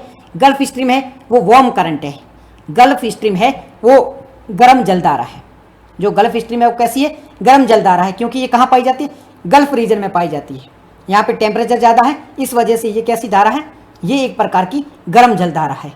अब ये कहाँ पर है? ये भी भूमध्य रेखा इसके आसपास होती है, और यहाँ से ध्रुवों की ओर जाती है। ये भूमध्य रेखा है, यहाँ से बहती बहती ये कहाँ जाती है? ध्रुवों की ओर बहती बहती जाती है। गल्फ स्ट्रीम ध्रुवों की ओर जाती है। गल्फ स्ट्रीम की डायरेक्शन क्या है? यहाँ से ये इक्वेटर है, यहाँ से ध्रुवों की ओर इसकी डायरेक्शन है, इसकी ओर ये फ्लो करती है। दूसरी हमारी पेरू की जलधारा। अब पेरू कहाँ पर है? ये दक्षिण ये दक्षिण अमेरिका है। यहाँ पर एक देश आता है पेरू। अब ये पेरू है ना, ये थोड़ा ठंडा आ जाता है। ये स्थान कैसे? थोड़े ठंडे है, तो यहाँ पे जो धारा बहेगी वो भी ठंडी होगी। ये धारा कैसी होगी? ये ठंडी होगी। तो ये कैसी हो जाएगी? ठंडी धारा इधर जाएगी, ये भूमध्य रेखा की ओर जाएगी।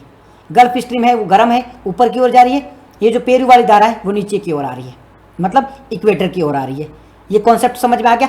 दो जलधाराओं के बारे में बात की है, वैसे बहुत सारी जलधाराएं हैं लेकिन अभी दो के एग्जाम्पल के माध्यम से समझ रहे हैं हम। एक पेरू की जलधारा है जो कि गर्म है, दूसरी कौन सी है? दूसरी ये वाली है जो कि गल्फ स्ट्रीम के बारे में बात कर रहे हैं। तो दो जलधाराएं, इसके बारे में आपको कॉन्सेप्ट पता होना चाहिए। ठीक है, धाराएं क्यों बनती है? अब ये भी बात कर लेते हैं कि धाराएं बनती क्यों हैं। ये जो करंट के बारे में बात कर रहे हैं, ओशियन करंट के बारे में, ये बनती क्यों है? तो देखो, ओशियन करंट बनने का सबसे बड़ा रीजन क्या है? पृथ्वी है, ये पृथ्वी है, ये अपने अक्ष पे घूम रही है। ये अक्ष है, अपने अक्ष पे ये घूमती रहती है। पृथ्वी ऐसे घूमती रहती है। पृथ्वी अपने अक्ष पे घूमेगी तो इसके कारण क्या बनता है? कोरोलियस बॉल बनता है, कोरोलियस फोर्स बनता है। पृथ्वी अपने अक्ष पे घूमती है, इसकी वजह से कोरोलियस फोर्स होता है, वो बनता है। कोरोलियस फोर्स क्या होता है? कोरोलियस फोर्स में जो भी चीज़ आप यहाँ से फेंकोगे ना, यहाँ कोई चीज़ है उसको ऐसे फेंकोगे ना, तो ये ऐसे घूम के आएगी ऐसे घूम जाएगी। तो इसी प्रकार से ये जो धाराएं हैं, कोरोलियस फोर्स के कारण ये सीधी सीधी जानी थी, बट ये बल लग रहा था, इसके कारण ऐसे घूम गई। तो पहली रेस्पॉन्सिबल कारण क्या था? Coriolis force. धाराएं क्यों बन रही है? पहला कारण क्या है? कोरोलियस फोर्स है। दूसरी क्या है? विंड। यहाँ पे बहुत सारी विंड भी तो बह रही है ना। विंड क्यों बैठती है? यहाँ का टेम्परेचर गर्म है, गर्म टेम्परेचर है, मतलब यहाँ पे क्या है?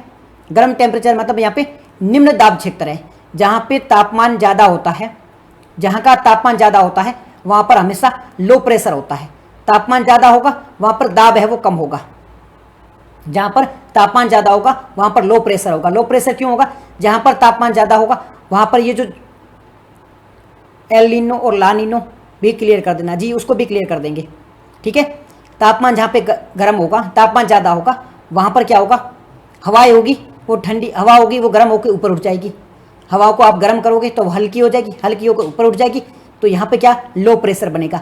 यहाँ पे लो प्रेशर बनेगा तो हाई प्रेशर से हवाएं होती है वो हमेशा, जो विंड होती है वो हमेशा हाई प्रेशर से लो प्रेशर की ओर जाती है। तो यहाँ पे हाई प्रेशर था, इससे लो प्रेशर की ओर हवा आ गई। ठीक है जी, ये कॉन्सेप्ट क्लियर हो गया। यहाँ तक ये चीज़ समझ में आ गई कि विंड, ये हम बात कर रहे थे कि करंट है वो कैसे बन रही है, कोरोलियस फोर्स के कारण बन रही है। दूसरा क्या था? दूसरा ये था हमारा टेम्परेचर, टेम्परेचर के कारण भी बन रही है। विंड के कारण भी, जो पवनें होती है उसके कारण भी बन रही है। टेम्परेचर के कारण कैसे? टेम्परेचर के कारण ही तो लो प्रेशर बन रहा है, लो प्रेशर और हाई प्रेशर के कारण ही विंड है वो बह रही है। तो यहाँ तक आपको चीज़ें समझ में आ गई होगी कि करंट है वो कैसे बन रही है। कोरोलियस फोर्स समझ में आ गया, निम्न दाब क्षेत्र और उच्च दाब क्षेत्र समझ में आ गया। निम्न दाब क्यों बनता है? क्योंकि तापमान अगर ज़्यादा है, किसी भी स्थान का टेम्परेचर ज़्यादा है तो वहाँ पर दाब है वो हमेशा कम होगा। ठीक है जी, ये चीज़ समझ में आ गई। आगे बढ़ते हैं। आगे तीसरा कारण है कि पानी का तापमान है वो मैटर करता है। पानी के तापमान के साथ साथ में यहाँ की जो लवणता है ना, लवणता यहाँ की सैलिनिटी ये भी मैटर करती है। जहाँ पर लवणता यानी कि सैलिनिटी ज़्यादा होगी वहाँ पर घनत्व ज़्यादा होगा, यानी कि पानी के डेंसिटी ज़्यादा होगी। डेंसिटी का मतलब है कि पानी है ना मोटा होगा। जहाँ पर पानी का घनत्व ज़्यादा है वहाँ पर पानी मोटा होगा, और जहाँ पर घनत्व ज़्यादा है यानी कि सैलिनिटी ज़्यादा है वो पानी हमेशा भारी होगा, और भारी पानी को एक स्थान से दूसरे स्थान पर ले जाने में दिक्कत आती है। तो जहाँ पर लवणता ज़्यादा है वहाँ पर पानी है वो भारी होगा, इस वजह से करंट है वो प्रभावित होती है। करंट इससे भी प्रभावित होती है क्योंकि भारी पानी है वो करंट को प्रभावित करता है, वो एक स्थान से दूसरे स्थान पर जाने में थोड़ी दिक्कत आती है। तो ये भी चीज़ मैटर करती है। फिर समुद्र की जो सतह होती है, सतह भी मैटर है, यानी कि समुद्र की सतह मतलब ये समुद्र है, इसके पास में कितनी ज़मीन है, मतलब कितने महाद्वीप है, कितनी लैंड मास है, ये भी प्रभावित करती है इसे। Chandan Yadav, good night, very good night, very good night, good night sir, okay sir. ठीक है जी, धाराएं कैसे बनती है ये चीज़ हमें समझ में आ गया। यहाँ तक चीज़ समझ में आ गई, धाराएं कैसे बनती हैं ये चीज़ समझ में आ गई सबको। समझ में आ गई तो यस बोल दो।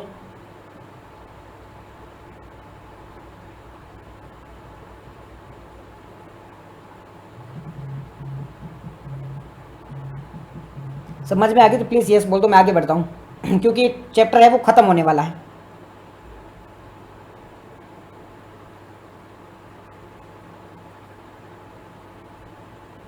ओके जी, मैं राजस्थान से हूँ। ठीक है जी, ये चीज़ आपको समझ में आ गई है। आगे बढ़ते हैं। आगे क्या कॉन्सेप्ट है क्या हमारा? इसके महत्व के बारे में बात कर लेते हैं। किसके महत्व के बारे में?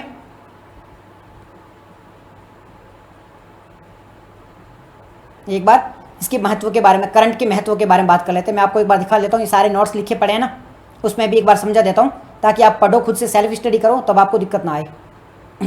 यहाँ पे ये देख लो, धाराएं, गर्म धाराओं के बारे में बात कर ली, ठंडी धाराओं के बारे में। गर्म धाराएं कहाँ होती है? भूमध्य रेखा के पास में। ठंडी धाराएं कहाँ होती है? विषुवत के आसपास में, मतलब ऊपर वाली जो है ना, इक्वेटर के ऊपर वाली जो होती है ना, वो होती है ठंडी धाराएं। ये दोनों चीज़ें समझ ली।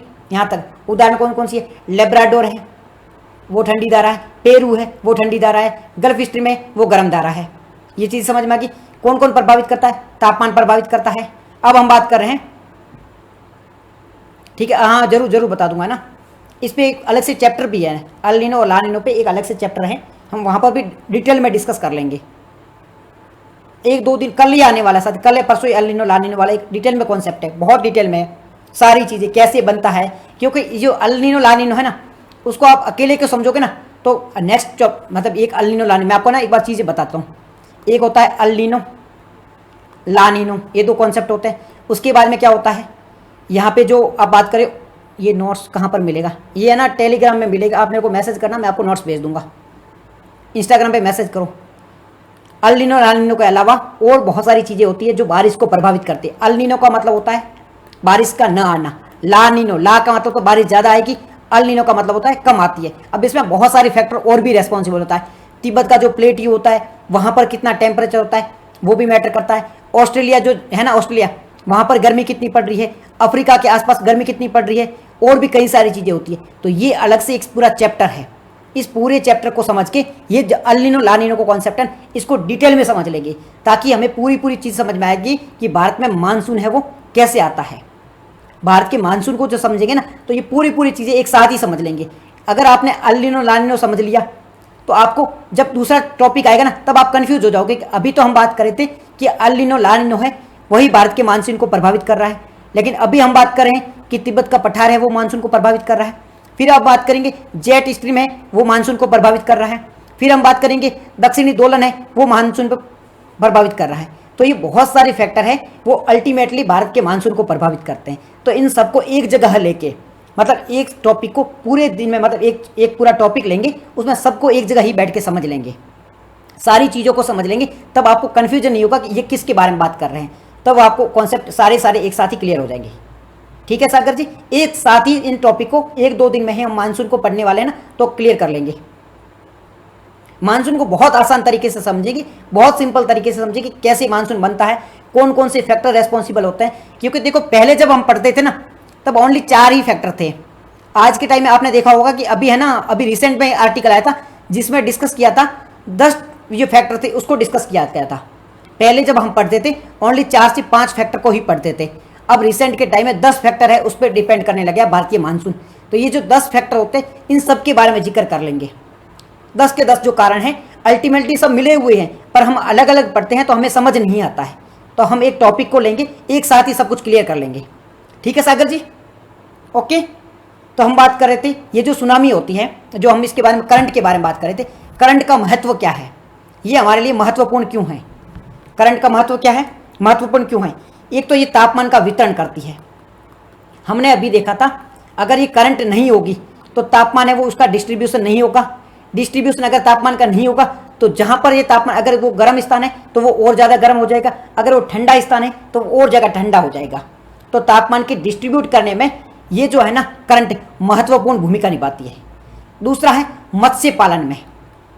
मत्स्य पालन में किस प्रकार से ये भूमिका निभाता है। मत्स्य पालन में क्या होता है, भारत में सबसे लास्ट में कौन सी लास्ट में मानसून आता है और कौन सी दिशा से आता है। भारत में सबसे लास्ट में कौन सी लास्ट में, मतलब लास्ट में मानसून कौन सी दिशा में आता है, ये भारत है, साउथ डायरेक्शन से आता है। विंड कौन सी होती है, ये विंड जो होती है ना ये वेस्ट से आ रही है, तो इसे हम साउथ वेस्ट मानसून कहते हैं। इसे हम साउथ वेस्ट मानसून कहते हैं। कब आ जाता है, जून के स्टार्टिंग में मानसून आ जाता है। सबसे पहले कहाँ आता है सबसे पहले केरल में आता है, सबसे पहले केरल में आता है। लास्ट में बात करें तो ये तमिलनाडु में जो मानसून आता है वो इससे नहीं आता है। तमिलनाडु में मानसून, जो मानसूनी जिसे कहा जाता है, मानसून से तमिलनाडु में बारिश नहीं होती है। ये जो मानसून वापस जब आता है ना, मानसून जब वापस आता है तब तमिलनाडु में बारिश होती है। इसके लिए हमारी कौन सी विंड होती है, इसके लिए ईस्ट विंड होती है, नॉर्थ ईस्ट विंड होती है, उसके कारण तमिलनाडु में बारिश होती है। ये भी एक अलग कॉन्सेप्ट है, इसको भी हम अलग से समझेंगे, एक अलग टॉपिक है, इसको अलग से हम डिस्कस करेंगे। ठीक है जी, लास्ट में बारिश आती है वो तमिलनाडु में आती है, लेकिन वो अलग टॉपिक है। मानसून की बात करें तो सबसे पहले केरल में आता है। ठीक है जी, तो हम बात कर रहे थे करंट की। करंट क्या काम आती है, तो पहला तापमान का डिस्ट्रीब्यूशन कर रही है, फिर मत्स्य पालन के लिए बेहतर कंडीशन प्रोवाइड कर रही है। अब बेहतर कंडीशन कैसे प्रोवाइड कर रही है, ये मान लो ये है ना गर्म जलधारा जा रही है, ऊपर से ये ठंडी आ रही है। अब ये जो जगह होगी ना, यहाँ पे सबसे ज़्यादा मछली पालन होगा। जापान की जो जगह है ना, जापान है, वहाँ पर सबसे ज़्यादा मत्स्य पालन होता है। क्यों होता है, ऊपर से ठंडी जलधारा आ रही है, नीचे से गर्म आ रही है, इसलिए यहाँ पे मत्स्य पालन ज़्यादा होता है। यूएसए के पास में देख लो, वहाँ पे भी मत्स्य पालन ज़्यादा होता है। तो करंट है इसमें भी महत्वपूर्ण भूमिका निभाती है। वर्तमान में किस राज्य में सर्वाधिक बारिश होती है, इसका कारण क्या है। मेघालय में। आप है ना सर, टॉपिक से थोड़ा अलग कॉन्सेप्ट है। 12th क्लास के तो नोट्स अवेलेबल नहीं है। एक बार मैं टॉपिक खत्म कर लूँ फिर आपके डाउट ले लूँगा सबके, है ना। मेघालय में सबसे ज़्यादा बारिश होती है क्योंकि वहाँ पे ना ये पहाड़ ज़्यादा है, बारिश यहाँ पे जाती है, जो बादल जाते हैं फंस के रह जाते हैं, इसके कारण एक तो पहाड़ ज़्यादा है, एक वहाँ का एनवायरनमेंट ही इसी प्रकार का है, इस वजह से वहाँ पे बारिश ज़्यादा होती है। ठीक है, नोट्स के बारे में थोड़ी इन्फॉर्मेशन बाद में देता हूँ, एक बार ये खत्म ही कर लेता हूँ मैं, है ना। तो ये बेनिफिट देखने को मिलता है किससे, सुनामी के कारण, सॉरी जो करंट था इसके ये बेनिफिट देखने को मिलता है। तो यहाँ पे ये सारी चीज़ें क्लियर होगी। ये हमारा टॉपिक है वो भी पूरा हो गया है। अब इसके कुछ क्वेश्चन है वो डिस्कस करते हैं। अब थोड़े कुछ क्वेश्चन है वो डिस्कस करते हैं। आ जाओ क्वेश्चन डिस्कस करते हैं। कहाँ गए क्वेश्चन भाई। ठीक है ठीक है ठीक है, ये धारा है, ये देख लो, ये गर्म धारा है, ये गल्फ स्ट्रीम जा रही है। ये कौन सी आ रही है, कैरेनिक धारा जा रही है। ये ब्राज़ीलियन धारा है, ये पेरू की जिसे हम्बोल्ट धारा कहते हैं, कैलिफोर्नियन धारा है, ये जापान की ओर धारा आ रही है। तो ये सारी धारा हैं, इसके बारे में एक बार बैठ के सारी धाराएं उनको जरूर पढ़ लेना, कौन सी गर्म जल धारा है, कौन सी ठंडी है, इनको जरूर पढ़ लेना। क्वेश्चन इससे पूछे जाते हैं। ठीक है, पहला क्वेश्चन है, मैं एक बार उत्तर सबके छुपा लेता हूँ। अपन है ना क्वेश्चन को डिस्कस करेंगे, एक बार आंसर सबके छुपा लेते हैं ताकि कोई दिक्कत ना रहे।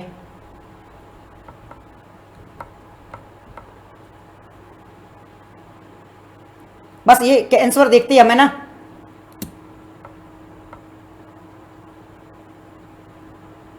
ठीक है जी, आ जाओ। वैसे पहले क्वेश्चन में तो आप उत्तर क्या ही देखोगे, निम्नलिखित में से कौन सी प्रक्रिया जल चक्र में सम्मिलित है। जल चक्र यानी कि वाटर साइकिल के बारे में हम बात कर रहे हैं, तो इसमें से कौन सा जो है वो जल चक्र में सम्मिलित है। उत्तर दीजिए सर। वाटर साइकिल के बारे में बात कर रहे हैं। पहला वाष्पीकरण, दूसरा संघनन, तीसरा है वो वर्षण। तीनों में से जल चक्र में क्या शामिल है, हमने अभी पढ़ा था, बताइए जी, बताइए जी।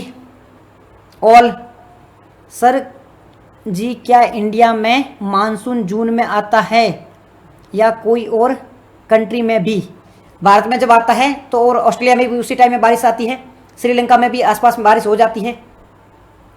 D D D D almost सबका डी आ रहा है, करेक्ट है। ऑलमोस्ट सबका उत्तर है वो डी है, करेक्ट है। संघनन भी है, वाष्पीकरण भी, वर्षण भी है, तीनों प्रक्रिया के कारण जल चक्र होता है। ठीक है जी, ओके जी, यही उत्तर है। सूर्य के तापमान के कारण यही होता है, जल चक्र कहा जाता है, करेक्ट है आपका। ओके, नेक्स्ट है, निम्नलिखित में से किसका सागरीय जल की लवणता में सर्वाधिक योगदान होता है। सागर का जो जल होता है उसमें सबसे ज्यादा योगदान किसका होगा, लवणता में सबसे ज्यादा योगदान किसका होगा।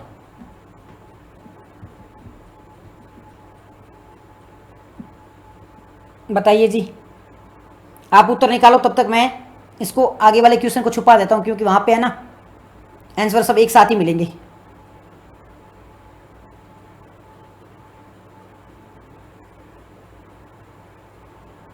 किसका उत्तर है, क्या क्या है, सबका ए आ रहा है, सबका ये है ना, ओके करेक्ट है। सोडियम क्लोराइड का सबसे सर्वाधिक भूमिका किसकी होती है, सोडियम क्लोराइड की। मेरे कौन सा जय है,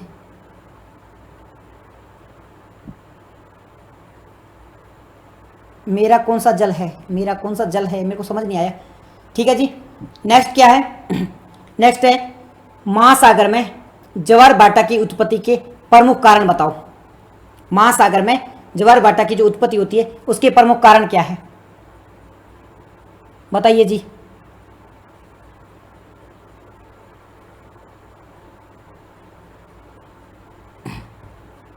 बताओ,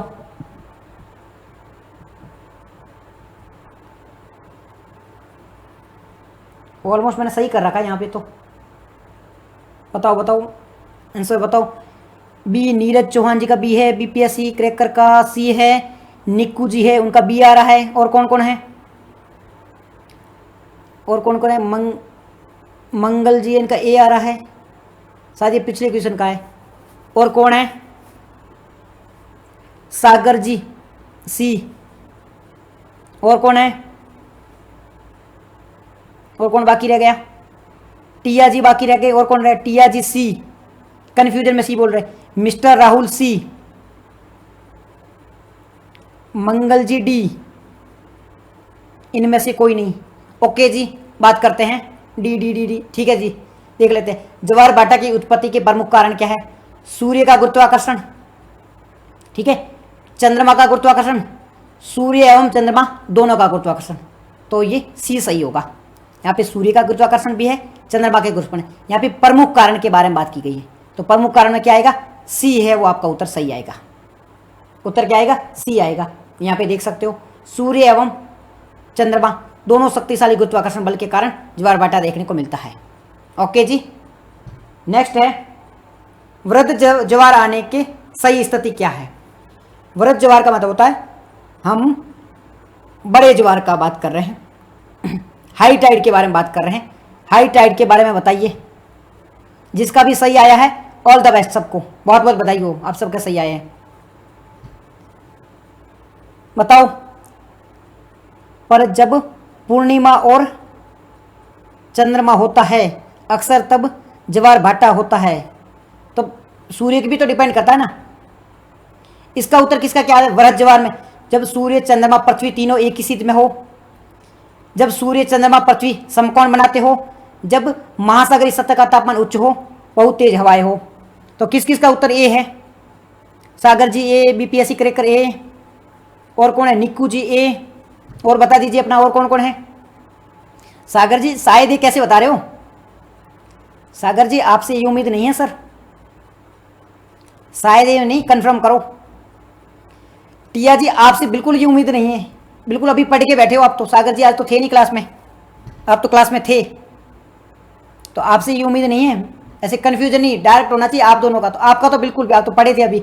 मिस्टर राहुल ए, बिल्कुल जी, बिल्कुल बिल्कुल ठीक है। और वो सबका उत्तर ए आ रहा है, तो यही होगा जब सूर्य चंद्रमा पृथ्वी तीनों एक ही स्थिति में हो, सूर्य चंद्रमा पृथ्वी तीनों एक ही स्थिति में हो, गुरुत्वाकर्षण सबसे ज़्यादा होगा। करेक्ट है, नीरज चौहान बिल्कुल करेक्ट है। चलते हैं नेक्स्ट की ओर, ठीक है, हो गया। अब किसके कुछ डाउट है? डाउट देख लेते हैं, किस किस के कोई डाउट है क्या?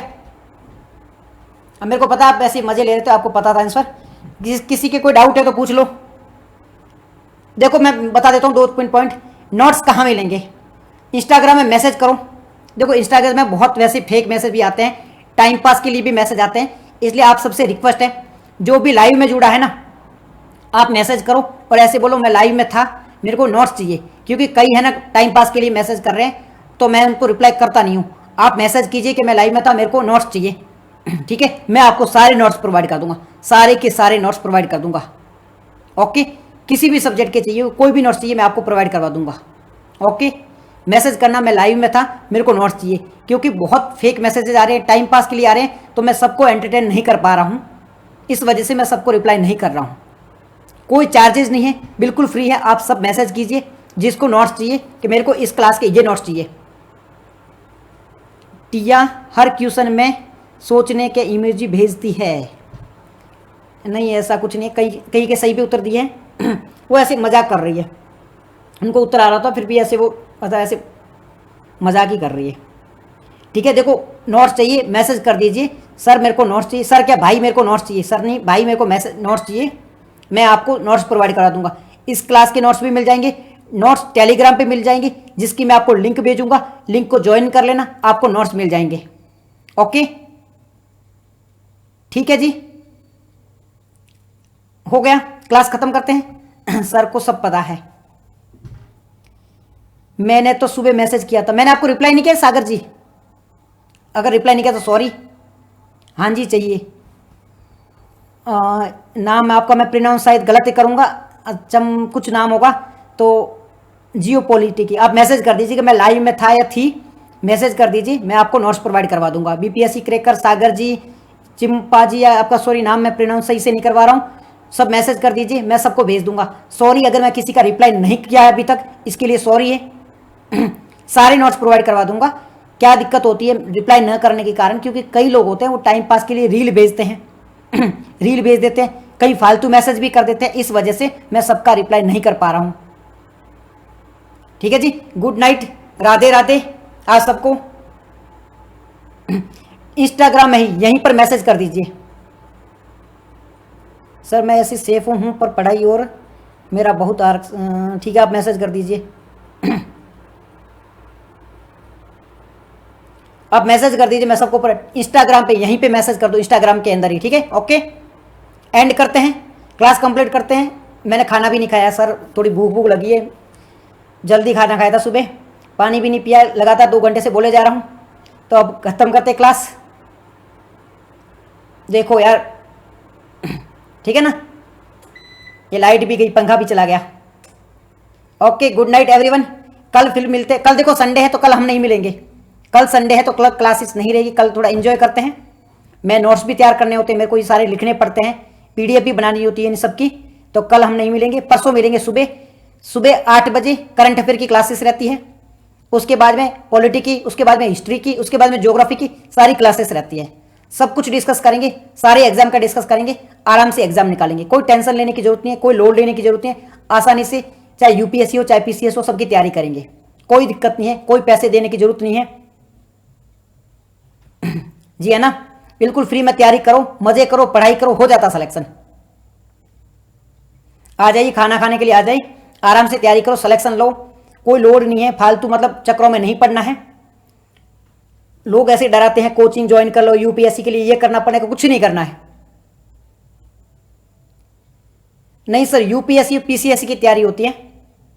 8 बजे पहली क्लास स्टार्ट होती है, 8 बजे करंट अफेयर की क्लास स्टार्ट होती है, सोमवार से शनिवार के बीच में। पहली 8 बजे की होती है, पॉलिटी की होती है 12 बजे, पॉलिटी की क्लास होती है 12 बजे। उसके बाद में हिस्ट्री की होती है। सागर जी बिल्कुल आ जाइए, सागर जी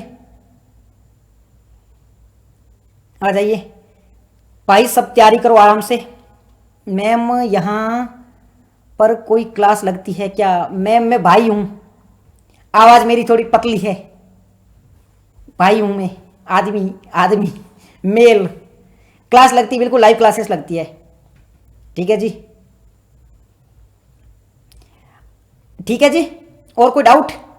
डाउट तो कुछ नहीं, एंजॉय करो, पढ़ाई करो, मस्त मुला रहो, यूपीएससी को टारगेट करो, पीसीएस को टारगेट करो, आराम से पढ़ो, चीज़ें सब फ्री में अवेलेबल है, कोई कोचिंग वोचिंग की जरूरत नहीं है। आपको मैसेज पढ़ने का मौका नहीं मिलेगा, आप तैयार हो जाओ, मौका हम निकाल लेंगे। अरे ऐसी कोई बात नहीं, आप सब भाई बहन हो तो हमारे काम है ये, उस चीज़ के लिए बिल्कुल तैयार बैठे हैं। आप तो मैसेज कीजिए, मेरे को लिंक भेजनी है, डायरेक्ट मैसेज करते मैं लिंक भेजूंगा, लिंक को ज्वाइन कर लेना, सारे नोट्स मिल जाएंगे। ठीक है, सारे के सारे नोट्स मिल जाएंगे, पक्का भेज देंगे, डोंट वरी। बस ऐसे लिख देना लाइव थे, नहीं तो क्या टाइम पास के लिए कई लोग ऐसे फालतू माथा खाते रहते हैं, तो अब क्या सबको एंटरटेन होना नहीं पाता। अब बस बोल देना हम लाइव थे, तो आप सब जेन्युइन लोग हो। मेरे को ये नहीं कि उनको नहीं भेजना चाहता हूँ, पर मैं वो टाइम पास करते हैं। ये क्या था सर, जेंडर ही चेंज कर दिया? बिल्कुल जेंडर चेंज होते रहते हैं। Royal Singh thank you, most welcome. मुझे भी नोट्स चाहिए बीपीएससी क्रैकर, बिल्कुल आप तो मैसेज कर दीजिए।